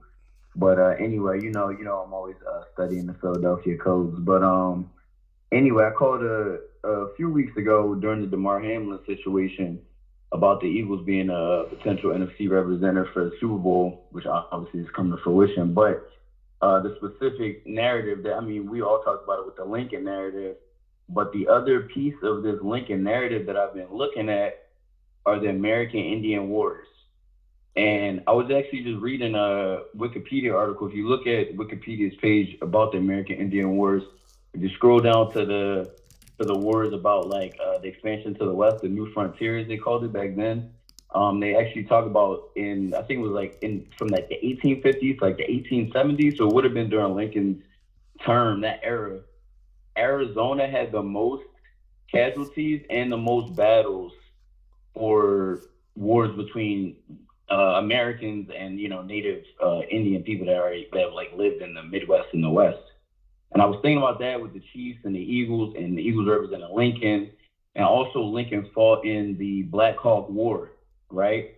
And Black Hawk War equals 42 in Gematria. We know obviously 42 is a big number. And Bobby Hull just died, who became an NHL star in '57, who played for the Blackhawks. Exactly, from Chicago, where Lincoln was the congressman in Illinois.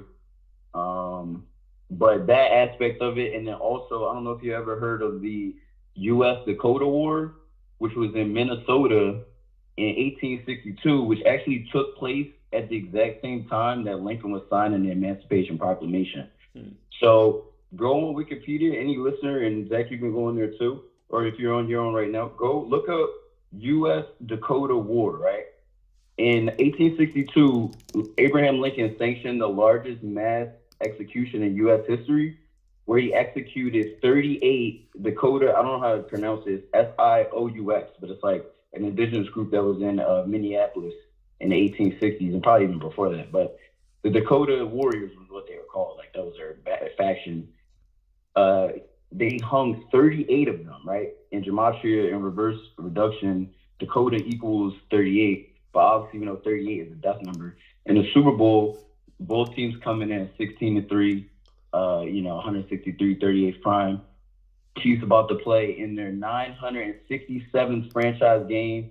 967 is 163, so there's this connection with the number 38 in that element. But also, if you go on the Wikipedia page, one of the main chiefs in the battle for the Dakota was Big Eagle. There was a chief that fought in the war named Big Eagle, and Lincoln actually pardoned him from execution.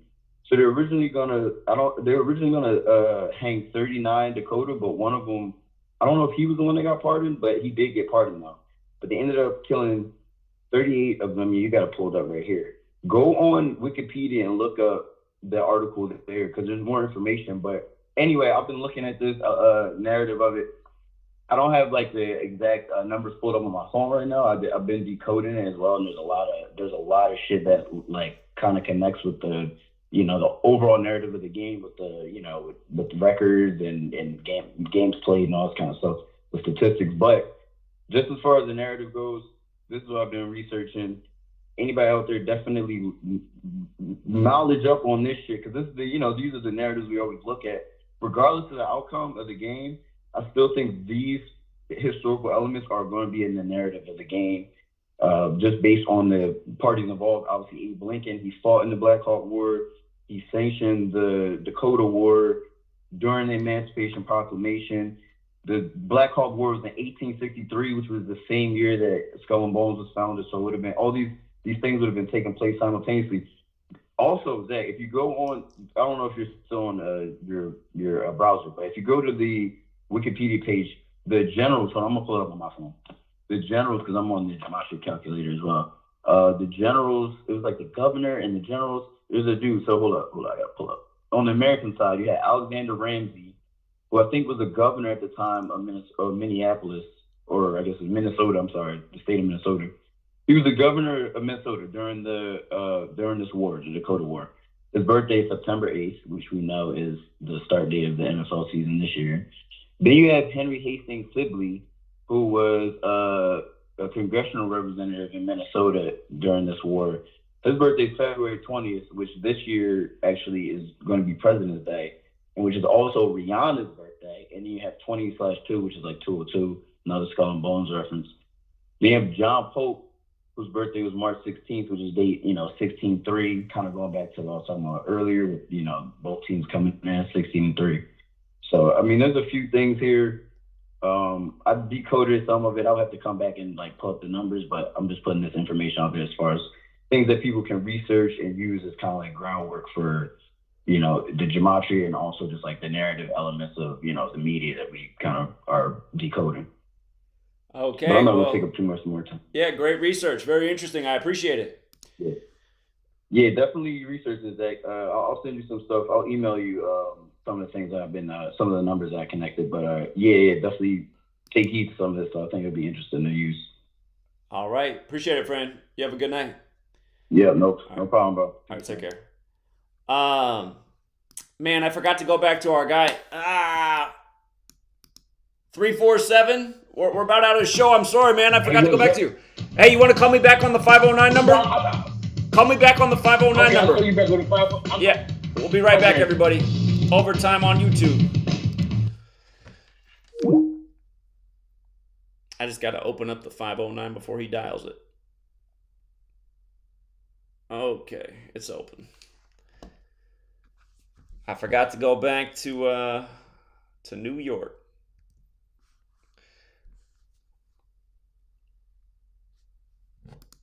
Okay. Here we go. Hey, what's up, man? Hey, what's up, Zach? I really don't got that much, but one thing I want to make a point about. Did you say that Breonna Taylor and Tyree Nichols got the same birthday? Did you notice that? Yes. Yep. June 5th. 6/5. Yep. What was this? Was they both of them the same age, born in the same year, or just the same birthday? I think she would have been older. Let me see. So they got the same birthday, but not in the same year. I don't think it's the same year. I just thought it was crazy that both of them got the 6/5 birthday, and the Black Lives Matter is 56, right? Yeah, exactly. She was born 93. You know what? Actually, they have the exact same birthday. He was also born June 5th, 93. They got the exact same birthday. Come on, man. Yep, they got the exact same birthday. Both of them being born the same day and same year, and they both caught up in the same bullshit. Yeah. Storyline. Yeah. The exact same birthday. Day and year. So how would you explain that to somebody that both of them got the same birthday? They go, so what? They both got the same birthday, right? That's what they gonna say, right? Probably. Coincidence theory. I bet you, since they got the same birthday, born in the same year, I bet you from her death to his death equals some type of number. I guarantee you. All right, she died on the 72nd day of the year in Memphis, Tennessee, 72. But hold on, let's see. March 13th, 2022.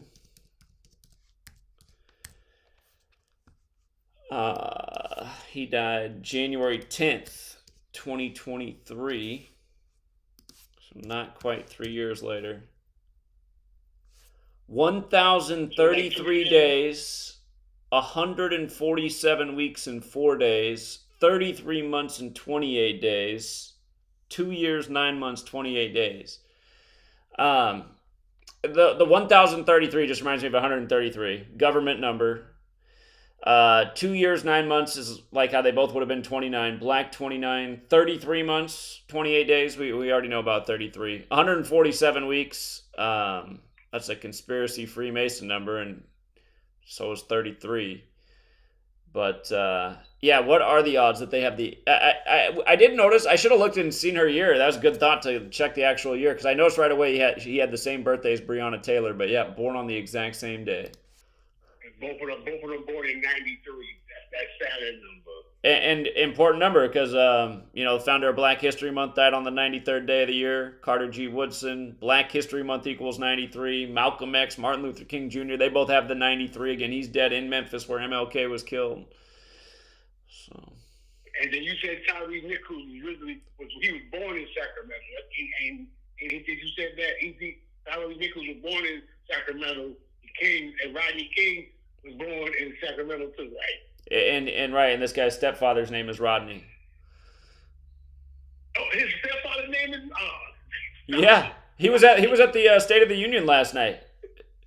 Rodney was at the State of the Union. His stepfather's name is Rodney, just like Rodney King. Exactly, man. It's just like, come on. Oh, okay. Let me see. It was one more thing I wanted.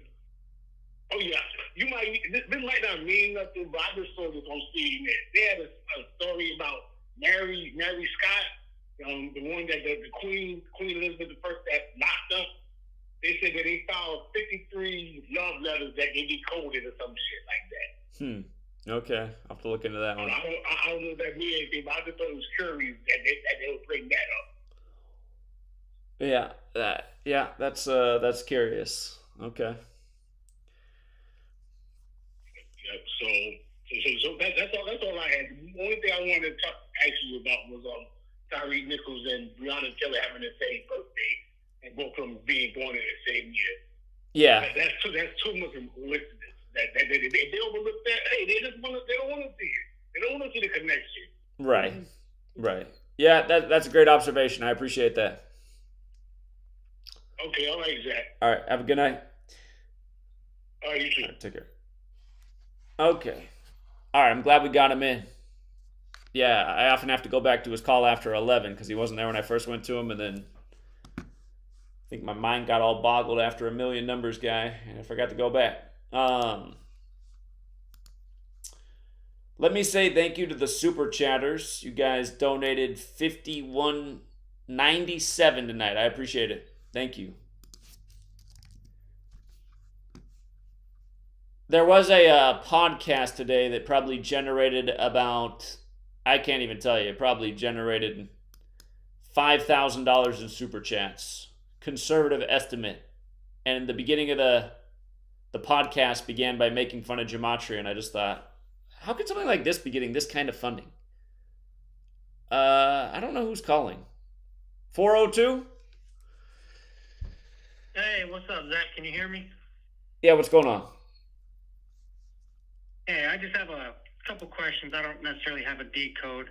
I don't know if there is a right or a wrong answer, but I just kind of want to see what you think. About the Pat Tillman, so do you think he was a real person?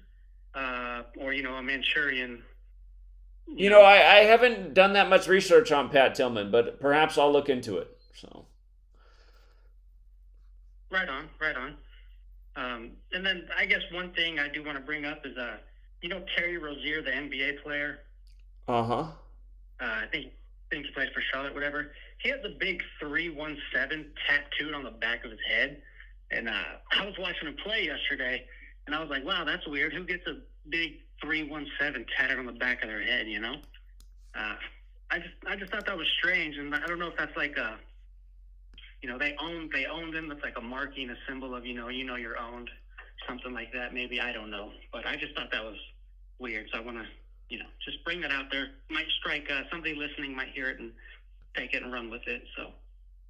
Okay. Yeah, I talked to my boss, I told my boss at work about Gematria, and I was so hesitant to do that. I didn't know if it'd be a good or bad thing, but I said, F it.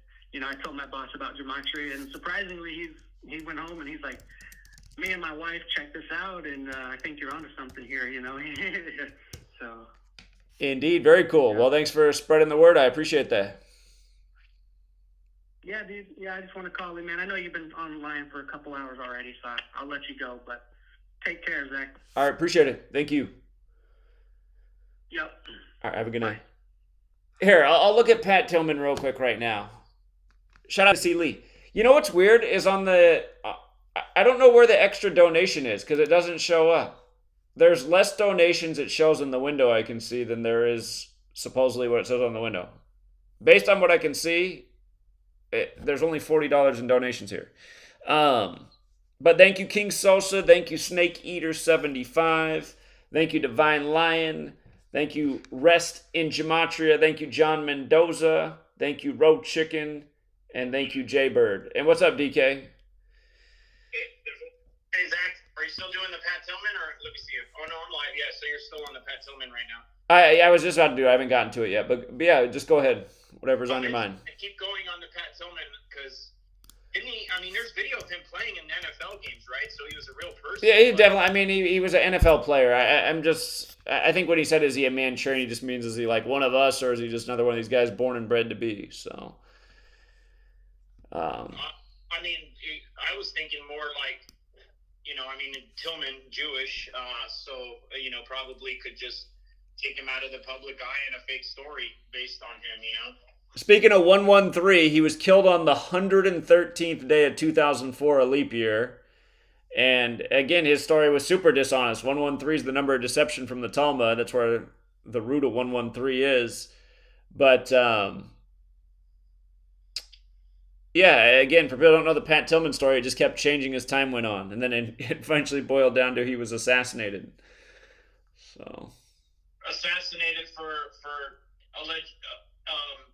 allegedly threatening he was going to come back home and tell the truth to the American people. Yeah, supposedly he was not happy about having to guard the poppy fields. So. Right. So, why would they put a story like that out on the news? You know what I mean?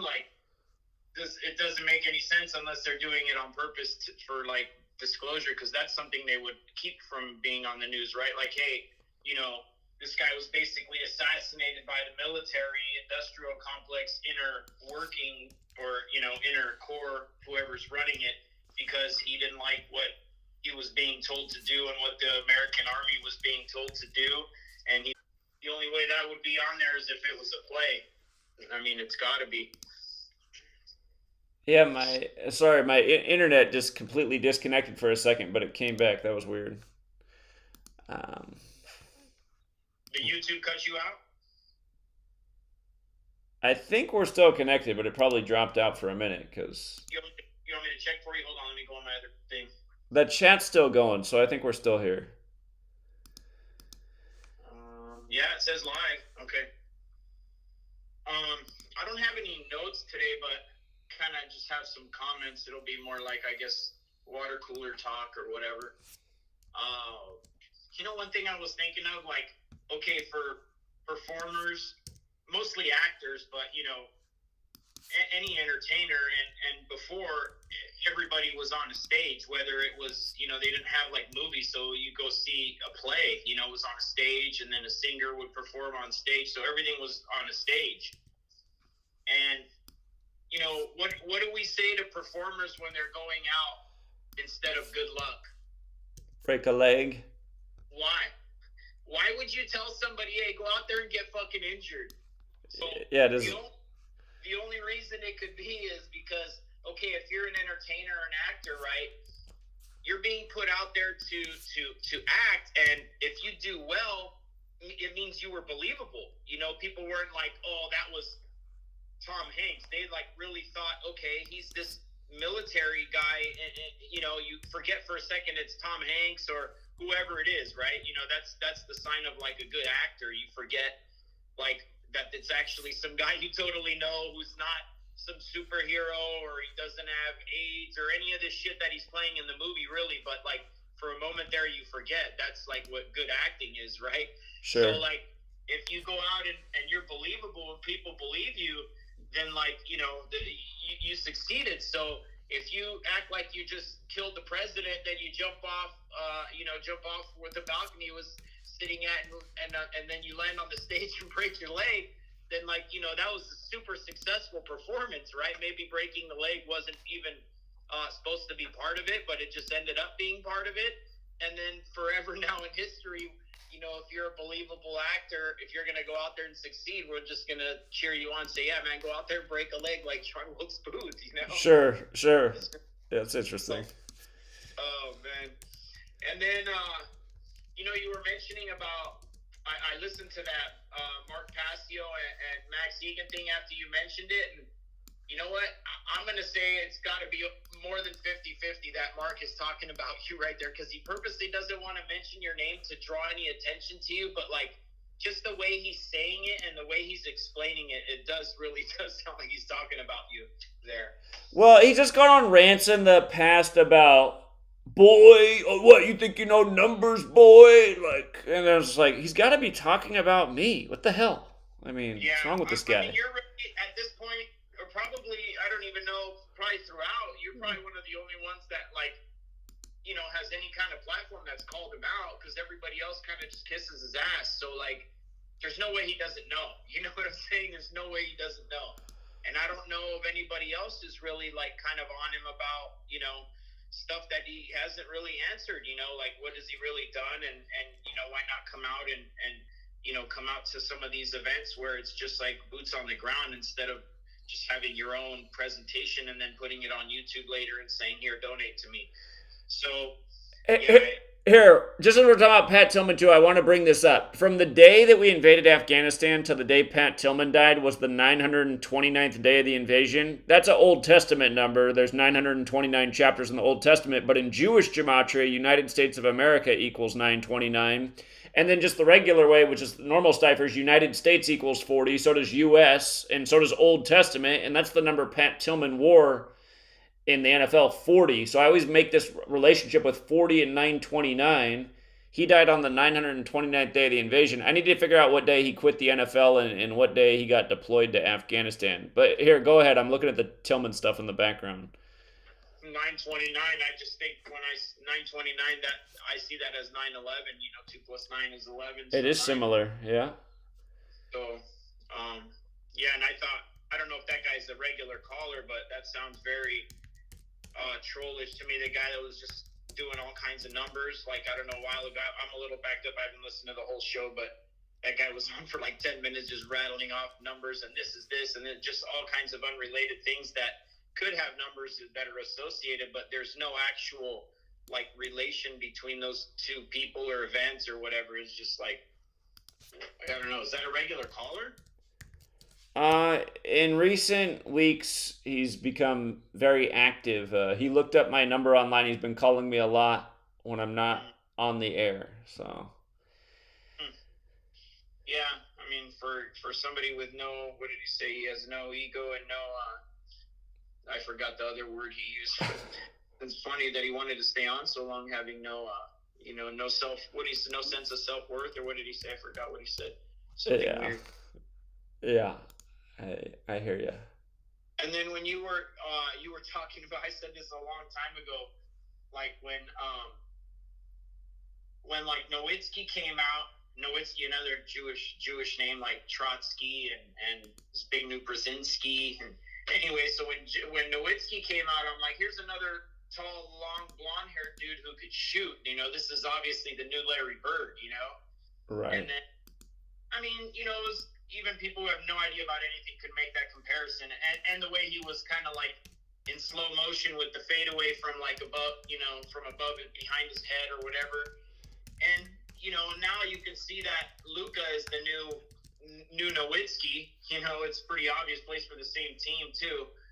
And then, you know, and he's just a shooter, and like, you know, they kind of move in like slow motion. You know, you would think some of these quicker dudes and be able to step in front and exactly slightly better on the dribble. He's like so slow, Luka. It's just annoying watching it. It's just like, come on, man, this guy's too slow for the NBA, and he's supposed to be this great player. This is not real. Yeah, it's just, you know, I mean, there's guys that are like 6'9", 6'10"-ish like that are very skilled that I've played against, and they don't move fast, but they can dribble well and protect the ball. And when they put their ass into you and like do reverse pivots, like, it's really hard to guard. You're still in front of them, but they outweigh you by like 100 pounds. So you being in front of them doesn't do anything if you keep backing up an inch, and then finally they're already at the basket. But I mean, there's those guys in the NBA. You know, it's not like he's not playing against me. There's guys that are like 6'7" that are ridiculously athletic and fast. They could stay in front of him. You know what I mean? And they're not. Like, he's just making a spin move and just blowing by them like they're like nailed into the ground. So yeah, I'm with you on that. Here, They had Kobe was obviously the new Jordan, and then Kareem was the new Chamberlain, and Chamberlain was the new George Mikan, who was another Croatian guy. So, you know what I mean? Like, they're just, like you said, paying tribute to history. It's all, these guys are all just like, okay, this actor's done in the role. Now we need a new actor for the same role. Who's gonna, and then, you know, just pick the guy who's the you know, they got in line who's the closest to that person. Like you said, they're just making stars, not necessarily about like individual talent or anything like that, or making players great players. Right. Here, for one more thing about Pat Tillman, he enlisted in the military May 31st, 2002. From the day he enlisted to the day he died was exactly 99 weeks. And again, the U.S. was named on 9/9. When you write out the United States of America, it equals 99. You could also say he died 22 months and 22 days after enlisting on April, and he died on the 22nd of April. So, looks like a mega ritual. Tillman always, I don't know why, it totally reminded me of what was that original football movie where you had the guy that got on steroids? It was Latimer in the movie. I don't know if I've seen that. Huh? I don't think I've seen that movie. You never? It was the original football movie. Was it called Friday Night Lights? No, not Friday Night Lights. Oh my God, I can't remember. I can't believe I can't remember that. Was it Any Given Sunday? Any Given Sunday with Al Pacino? Is it that one? No, I think it was even before that. And one of the guys, he can't really necessarily make the team. Then during the summer, they show him like he's getting on steroids and lifting weights, and then he comes back in the tryouts, you know, and then they're like, man, he's put on some weight. He's just like destroying people. And they showed like the kind of like the good stuff. I feel like it was around the same time as Blue Chips. I can't remember. I'll look it up. I'll find out what movie that was. But the guy looks just like Pat Tillman. I mean, this guy, I forgot who played it. But the guy, I just remember his name on the jersey was Latimer. It was funny because we were laughing how he was just leveling everybody the season after he got on steroids. What else did I want to say? Oh yeah, let's talk about these psyops that are going on. Like I didn't get a chance to really talk about it last week, but okay, so that the beating video of the Tyre Nichols guy. So, you know, they show us those first videos. Of course, the first three, you just can't really tell what's going on. It's changing view where it looks like it's a head cam, and then it's like a body cam, which is on the chest, and like there's all these different heights. You know, was one guy like a 7-foot cop, and then the other cop's like 5'2". I mean, it just didn't make any sense how the views were going from up high and low like that. And then they go to the fourth camera, which is some camera in an obscure, like, quiet neighborhood. Where is there cameras in obscure, like, quiet neighborhoods like that? And then, I mean, they do have cameras all over in major streets and all that, but they don't have them, like, in the neighborhoods. They want to put them in the neighborhoods, which is what 5G will be for, but they don't have that yet. The amount of, like, infrastructure they still need to do all that is still a lot, you know, and the amount of bandwidth you need to do all that that's what 5G will be for. So anyway, and then, you know, if you look at that view, it's like it's facing a certain way, and then it moves, and then it moves a little too far, so then it like readjusts and like moves back. Like totally obvious somebody was moving that. It wasn't like AI. It was a person, because the AI wouldn't have made the mistake to go too far in the first place. It would have just panned to center it into the screen. So, you know, it was just totally obvious that was like on movie sets where they just put it up on it's like almost like how the fire trucks have the ladder that extends. It's the same thing. They have these cameras that can boom way up and come over and behind, and you don't see the camera in the frame.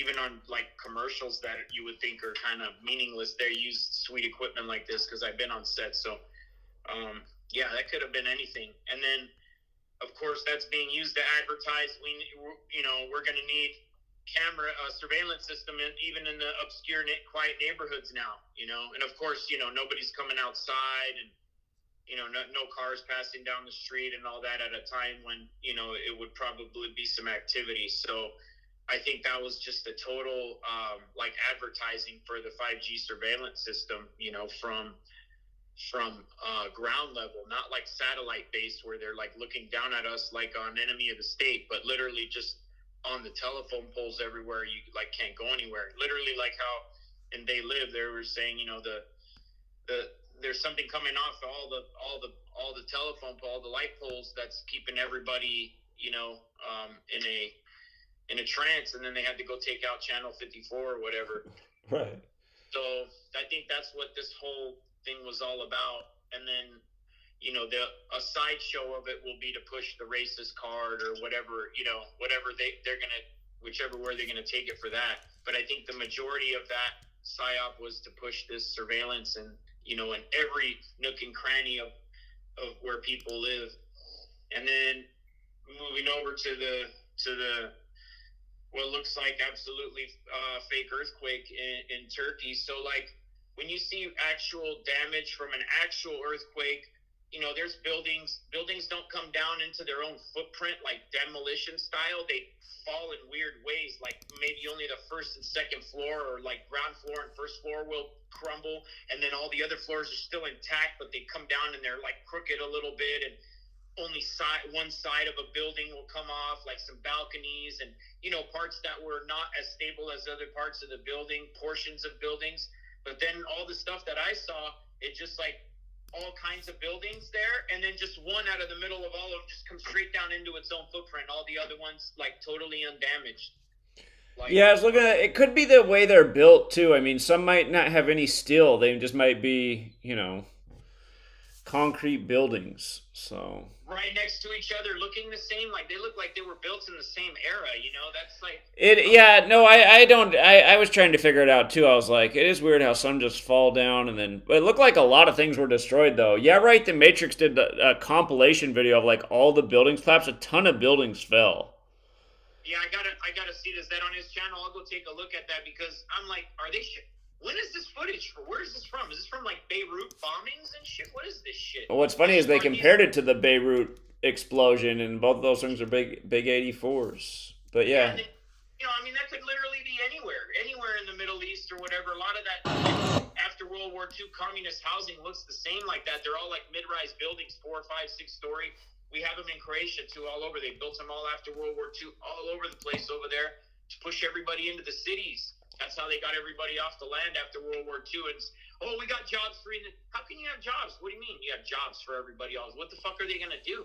You know, so that they had to build a bunch of housing to, you know, build a huge influx of people coming out of like the villages where, you know, they were self-sustaining. So they built all that housing, and it was all built in the same era. So I'll look at, the Matrixes, but I was just looking at that. I'm like, this looks like maybe a damaged building after a bombing of some sort, and then they need to take, you know, level certain buildings because they're dangerous. Like nobody can be walking around it and living in the building next door if that one could come down at any time. So they take it down like controlled demo style after it's already been damaged. That's what, because, you know, some of those videos, you see a bunch of debris already on the floor, a bunch of people around, then all of a sudden the building just comes down out of nowhere. There's no earth. The earthquake's already happened, who knows what, a day before or 2 days prior, and then the building's coming down when everything's all quiet and it's being caught on video. Like, does that make any sense? Like, why wouldn't it have came down right during the earthquake? Now it's coming down when it's a perfect photo op in front of video. And then, you know, they pull out the one kid, his clothes is, you know, straight out of right. Exactly. Walmart. And then I'm seeing other ones, they're pulling out like naked and half naked babies out of, they said like, I don't know how many hours they had been down there under like in just a tiny little crevice, you know, and there's like huge concrete slabs that these things are built on, and all that shit crumbled, and there was like a little crevice that was formed, and they're pulling a baby, just full of baby there. Who was around it? Where's the other people that would have been, like, babies aren't just roaming around naked in the house, and then like, you know, there's nobody else around. It would have been like with the mom or somebody like trying to put clothes. I mean, it makes no sense at all, you know, pulling out a baby that's covered in dust out of a crevice and is just crying. Yeah, and it's just like the boy that was big into the news day that they supposedly pulled out of the rubble. He's perfectly clean, full of energy, waving to the cameras. It's like, come on, this doesn't make any sense. 52 hours in the rubble. The clothes was fresh out of Walmart. Right. Still have the tags hanging on the back, just tucked in. I mean, come on. Yeah. So I don't know what's going on. If there was really I don't know anybody on the ground there to call and ask, but I don't know if there was really even an earthquake there. All the footage, this is like kind of reminding me of the Vegas shooting thing, because if you look on TV, you got to say, okay, nothing even happened. It's 100% fake, because all those were crisis actors. And the guy they interviewed, he was like some Jewish guy who said he ran away barefoot and he was holding his shoes in his hand. Like, who the fuck in the shooting would say, hold on, and take off your shoes and then run away from the shooter barefoot? It made no sense. So that was one of their rituals where they were using shoes, which they do kind of a lot. But I knew people who were actually there that I know from childhood that worked with me who got shot and were in the hospital, and there was no faking that. Like, I know them personally. So there was a shooting in Vegas, but everything that they portrayed to us on the news was fake. And it wasn't like, before that, I didn't really understand how some of these hybrid false flags, which I kind of coined that term after that Vegas thing. I was like, this was a hybrid false flag, because all the people that I knew that were like, had channels still back then, that were saying, oh, here's another psyop, and they were just starting to like kind of take it apart like Sandy Hook style, like, look at this shit's all fake. And then I let them know, I'm like, listen, I know people who were actually there and they are injured. Like, they live close to me too. They're fucking in a hospital bed in their living room right now, just because they have money, or otherwise they'd be in a freaking low income like hospital like some other people are. But everything on TV is fake, like you say. So I don't know what the fuck's going on, but I'll just tell you the shit was real. But everything, as far as the TV showed us, was fake. So it's some type of hybrid false flag psyop where they run a real one and show you a fake one or something like that. And then, and then some of the people that heard me say that, they were like, oh, shit, okay. And then they started changing their tune about, it doesn't have to just be all fake or all real. It could be both simultaneously. It could be part. It could be a lot of things. So, it could be, years ago, I can't remember if it was Pakistan or Indonesia, but it was something similar. And you could see that all of the buildings were the exact same because they were all painted the same way and looked the same. And they had the footage of like one. There was like 4 in there and only one fell. And it fell like a perfect demolition and collapse. And then they kept using that scene like as they covered the news story for the days that they did, just going to that one scene of that one collapsed building, and it was like 3 days later they pulled a kid out of the rubble and he was all clean. I remember talking about all this stuff years ago, and I don't know if you know who Jeff C. was, but I said at the time, I said, this looks like a hoax. And because the Red Cross was raising all this money for the supposed earthquake, but they just kept going to this one scene. And then Jeff C., who's dead now, he made a video. Like, this Zach Hubbard is an idiot. Are you kidding me? A hoax? And I was like, well, there's only one building that's collapsed, and none of this makes sense. And again, yeah, the turkey thing looks more believable than that from years ago, which I'd have to go back and figure out exactly what event it was. But yeah, we are lied to about so many things, and so much stuff is contrived for the screen. And again, this is another thing that NATO's using, and we're deploying troops, and it's another money grab. And all sorts of charities are raising fundraisers. It's hard to know what's going on, but yeah, I mean, there are things that'll make you scratch your head. So it's just like all over the place. I mean, they could be using, like you said, old footage of Beirut. Something really happened.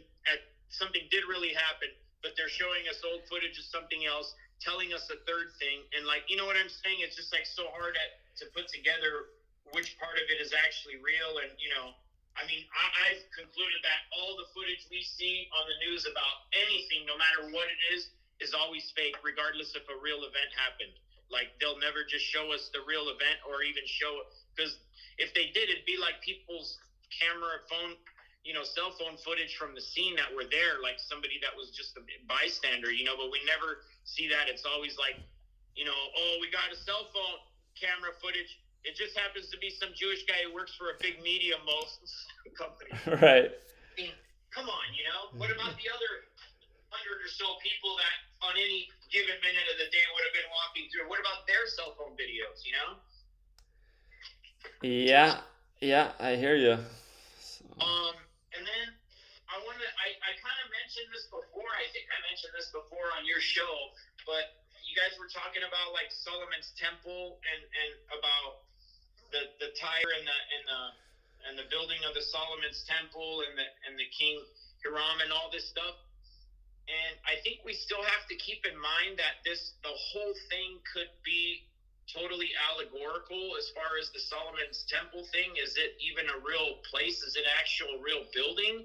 Or is it, like an allegory? Because it could be, Solomon, Sol, O, Mon. So Sol is sun, O, and Mon, moon. So sun and moon. What controls the earth? It's the sun and moon. Either we're on a solar calendar before on a lunar calendar. The sun controls the seasons and the temperature and all that, and the moon controls the tides. So these are the two, the greater and the lesser light. Those are the two things that control earth. So, Solomon could just mean sun and moon. Everywhere you go, Machu Picchu, everywhere, there's always Egypt, there's always a temple of the sun and a temple of the moon, and then a third one, which would be like, the child, so there's always the main three, just like there's the main three pyramids. There's actually like 7 pyramids just on the Giza Plateau, but, it's the 3 main ones. And then everywhere else you go, it's the same thing. They have multiple structures, but it's always focused on either the one main one or the, like 2 main ones. In Machu Picchu, you have the one main one, Machu Picchu, and you have the other one called Huayna Picchu. So old mountain, young mountain, and then you have the third. There's like a hitching post there. So it's like the third spot, and on some equinox, the sun comes exactly through, a certain crack in the mountain that's like 5,000 miles away, and it lights up this certain. I mean, it's straight out of like Indiana Jones shit, and it for real is there. I was there legit, and it does do that. It's these markings are all carved into the rocks, and these structures are built to where, like on the equinoxes and solstices, the sun will be at an exact spot.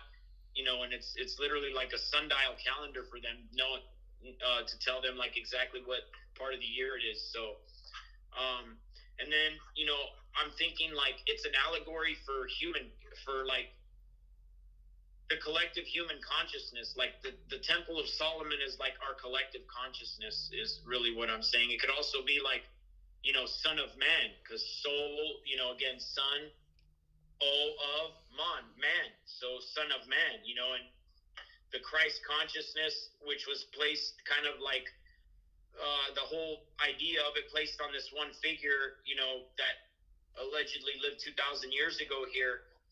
It's kind of like stands for us collectively, like son of man is us, all of us, not just, one dude or, like he was the Christ. We're all the like body of Christ, allegedly, like they say, not like eating like pieces of flesh, but, the collective body of Christ consciousness is all of us, just like the Antichrist is all the sheeple who are, steering our ship called, human culture down off a cliff. You know what I'm saying? So they're the collective Antichrist, which again is not one person, just like the Christ is not like one person.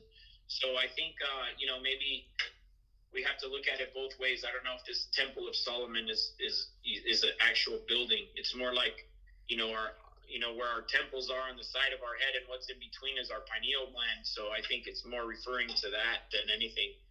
And then also he was talking about like the tribe of Benjamin, and there's a lot of the tribe of Judah. There's a lot of these tribes. I don't know if there's a lot of name games there, because we have like in Croatia we had like the tribe of Dan, which is named after the Danube River, or the Danube River is named after the tribe of Dan. So you know what I mean? We don't even know. This is again like the robbing hoods thing. Is it a guy named Robin who wears a hood, or is it robbing hoods, guys in hoods who rob you? It's just playing name games with us back and forth throughout history with this crap. So it's almost like another hybrid false flag that's kind of hard to put together. One thing I just want to talk about, not anything like current, but I think it'll be interesting. There's this older black guy at the gym, big black dude. He's probably about 60. And, he's like maybe like 6'3", like 240, 250. He's not like ripped or anything, but, you could tell when he was young, this dude was probably, looked pretty badass. But he's an ex-con, so he did 10 years. And, regardless of, he says he didn't do anything and they just convicted him and like 49 other people in this huge conspiracy thing. And I'm like, well, they just do shit like that to fill jails, especially with black people, because they know, first of all, you're not going to be able to get a lawyer to defend yourself and all this shit. He goes, and he was just looking at me kind of shocked that I was saying all this stuff. And he's like, yeah, that's exactly right. So then he kind of started telling me the stories. Like, look, man, when I first started out, I was like in, like level 4 security, and you got to kind of work on your points. And you're high in points, they put you in a higher level security. When you get lower level points, you're basically like in a work camp, and then sometimes you're even leaving the actual prison, just coming there to sleep at night, like they're using you to make money. And I'm like, and I'm telling him like how all that stuff is actually organized on the back end for profit. He's like, shit, I was in there with, there was sections of the, cause he was in a federal, he's all federal penitentiary and state penitentiary. There's the rules. Cause I was asking him, so did they take away your guys' weights? Cause we're at the gym bullshitting, right? And he's like, no, we had weights, but I think in the state they took them away, and then because the dudes were getting like bigger than the guards, so they just wanted to spend more money on more guards and giving the guards more steroids, so they just like got rid of them. But in the federal ones, they were in there because they were like considered grandfathered in. But if they would break or something would happen, they wouldn't get new ones. So he goes, the one thing you wouldn't do, no matter at what level, because in the yard a lot of times you'll mix, like the level of securities will mix when they're in the yard sometimes. So the one thing everybody knew was don't ever start problems in where the weights are at, because if you start a fight, then the warden will take away the weights, then the whole jail will want to kill you because that's the only thing they have, So do anything you want anywhere else, stab somebody in the neck, whatever, in the shower, but do not get into an argument or get into a fight over there by the weights, because they'll take it away and it affects everybody, and then everybody will just want to kill you. You won't survive the week. So he was like, but anyway, he's all there with crazy ass motherfuckers in there that were like terrorists that would be underground. He's all, shit, I was at a jail with Timothy McVeigh, and I was like, whoa, hold on, rewind that shit back. You were at a jail with Timothy McVeigh? I'm all, did you see the guy? He goes, dude, they keep these guys underground. They come in a van, and the van goes down in underground. So nobody's ever seen him there, right? And he's like kind of getting mad at me because I'm, he's like, and then he's trying to explain where I'm up. But did anybody actually physically see him? And then he's like, you're not letting me finish while I'm talking. You know how I talk to ex-cons, sometimes they get, and I'm like, no, go ahead, please. I want to hear everything you're saying. I just want to not forget all the questions that I want to ask you while you're talking. So finally I got him to admit, I'm like, because my whole take on this shit is they're not in there. They're not in there at all. That's just the whole story. You're in there, and so are the people that you do see, and they're making tons of money off you from the taxpayers, but those guys ain't really in there. And he's like, what you mean, man? I was there. I seen this shit. I seen the van come on. Did you see him get out of the van? He goes, no, they take the whole van underground. I'm all. So I kept asking him all these questions, and finally he's realized that nobody's ever seen the dude that he knows. They just claim that he's there on TV. He's like, then he was shaking his head like, yeah, you could be right. I'm like, I'm just saying, food for thought. I'm not saying 100%, but that's why I wanted to ask you all these questions, because you know the system in and out. You've been to high security all the way down to almost no security. You've been with all these people, and every place where they have these big story guys from the news that are like terrorists or something, you don't ever get to see them actually. And he's like, yeah, that is something to think about. He's like, I never thought about it really, but so anyway, I just thought I'd share that. All right, interesting as always. I appreciate it, DK. All right, Zach. All right, man. Have a good night. All right, Truth Seeker. Well, that's a good, healthy stream. We went about an extra 40 minutes. And again, thank you to the people who made the donations. If you guys want to say happy birthday to Allie, it was her birthday. It's still today on the West Coast, but it's already tomorrow on the East Coast. But February 8th was her birthday. She has the Net Void channel. If you guys want to say happy birthday to her,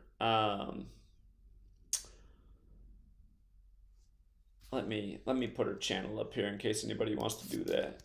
Maybe you don't know her channel, but she's always looking for truth seekers and people that want to collaborate. She wants to have a big gathering this summer, gathering of the truth seekers. But yeah, net void. So she turned 31 today. I thought, man, I remember when I turned 31, it was the best day of my life. And then it ended up being the worst year ever. But yeah, my birth numerology is also breaks down to 31 and then 4. And I'll never forget it. You guys might think I'm full of shit, but back then when I was 31, I only knew 2 ciphers. I just knew these 2. And on my 31st birthday, I used to live in a place where there was a lot of big trees, and I had seen bald eagles in the area, but it swooped down right over my backyard. We were in the backyard making some food, and it just swooped down right over. It was the lowest it ever flew over the house, a bald eagle. On my 31st birthday, I thought, what in the world? I'm living in the Matrix. Hold on, we got a Jonathan sighting. What's up, Jonathan? Hey, what's up, Dad? Hey, man. Hey, I won't be long. I just wanted to add something about what Rambo said. Yeah, go ahead. I do have a lot to say, but we're going to have to do a separate stream. And I know you want to get off, so. So he was saying that he was talking about all these musicians that come out of Memphis, and he was talking about, you know, the King, and how Sacramento has the Kings, and how Rodney King was born in Sacramento. Tyree Nichols was. Tyree Nichols was born in Sacramento, too. Tyree Nichols was born in Sacramento? Okay. But so he was saying that, he mentioned that Elvis was the king of rock and roll. And, but he also said that B.B. King was the king of the blues, right? Uh-huh. So I just wanted to add that Aretha Franklin is also from Memphis, and she's considered the queen of Soul. R&B. Queen of Soul. And she died on Elvis' death anniversary, who died in Memphis. Yeah, Queen of Soul, exactly. And also, I just wanted to say that Young Dolph had an album called King of Memphis. And he died 68 months later. Right. And Young Dolph also has a documentary called King. And Gangster Boo, her nickname was the Queen of Memphis. I see. Yeah, she died to start the year, and then the Tyree Nichols thing would have been days later. Right, she died on the 1st, and Tyree died on the 10th. Right. Also, there's a lot. I just noticed there's a lot of musicians that come out of Memphis. Like even if you go like way back in the day, like Johnny Cash. Okay. Yeah. Al Green, Isaac Hayes, the Barkays, 3-6 Mafia, 8 Ball and MJG.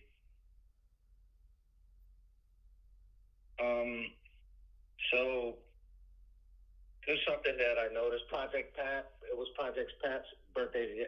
It was actually his birthday yesterday.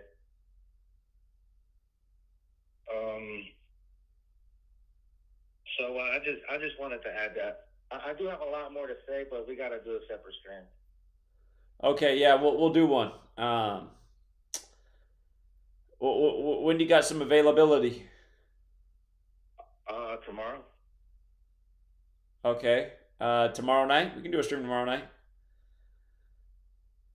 Yeah, I'm on Central Time, so I'm like 2 hours ahead of you. Okay. Yeah, we can do a stream tomorrow night. Yeah, because I want to give you just let you know where I'm at. Just one thing real quick is I'll talk about this tomorrow, but one thing I noticed is that Matt Dre who was one of the biggest rappers on the West Coast. He died on 11/1/2004. And of course, 18 years later, that's the same day Takeoff died. But just, Mac Dre died on 11/1/2004, one of the biggest rappers on the West Coast. And then less than 2 weeks later, on the 13th of November, Old Dirty Bastard died, one of the biggest rappers on the East Coast. Right. And I just thought that was interesting because that's where I'm at right now. Yeah, it's a good observation. So I figured out a good way to do the book. I'm just going to stop at when I get to the 56 rapper. I'm just going to cut the book off I'm just going to break it down 56 and 56. Okay. So I'm just going to do part 1 with the first 56 rappers, part 2 with the second 56 rappers of all that are the most famous ones of all time, right? Right. And just another thing real quick is rap equals 35, and then so do a lot of other words, but in 2022, 305 rappers died. So 2022, 305 rappers died, approximately, right? And then in 2021, 250 rappers died. And then in 2020, it was 204 rappers that died. So that's about, I'm just going off the top of my head, that's close to 800 rappers since the start of the new decade. Yeah, that's a lot. But yeah, that is a lot. Yeah, but just notice it gets bigger and bigger every year. Like since 2020. But the book is going to be about like the most famous ones, obviously.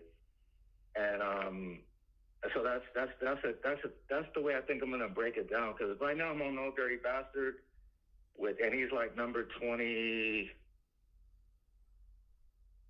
Wait, yeah, he's like number 20 something. And then once I get to 56, because I figured that like it'll be too overwhelming to do all 112 rappers. So I figured I'll stop it at 56 and then just come out with the second part. Because the second part will almost be like halfway done anyway. And then I'll come out with the second part with the next 56 rappers. And then on and on and on. And then I'll just do it. I'll just stop it at 56. And you know why. So. Indeed. All right. Well, so, we'll do the stream tomorrow. Yeah, I'll be ready. All right. Sounds good, Jonathan. All right. All right. Have a good night. Take care. Bye. Okay. All right. Well, I think that was a good, healthy show. And now we went about an extra hour. We'll leave it there for tonight. Thank you, everyone who hit the like. Thank you, everyone who shares the work. Thank you to the super chatters. And we'll be back for TFR next week. And, of course, we'll be back to cover whatever the latest is tomorrow. Also, for all you guys who do the sports thing, we'll have our first Super Bowl Patreon discussion tomorrow. That's noon Pacific, 3 Eastern. So,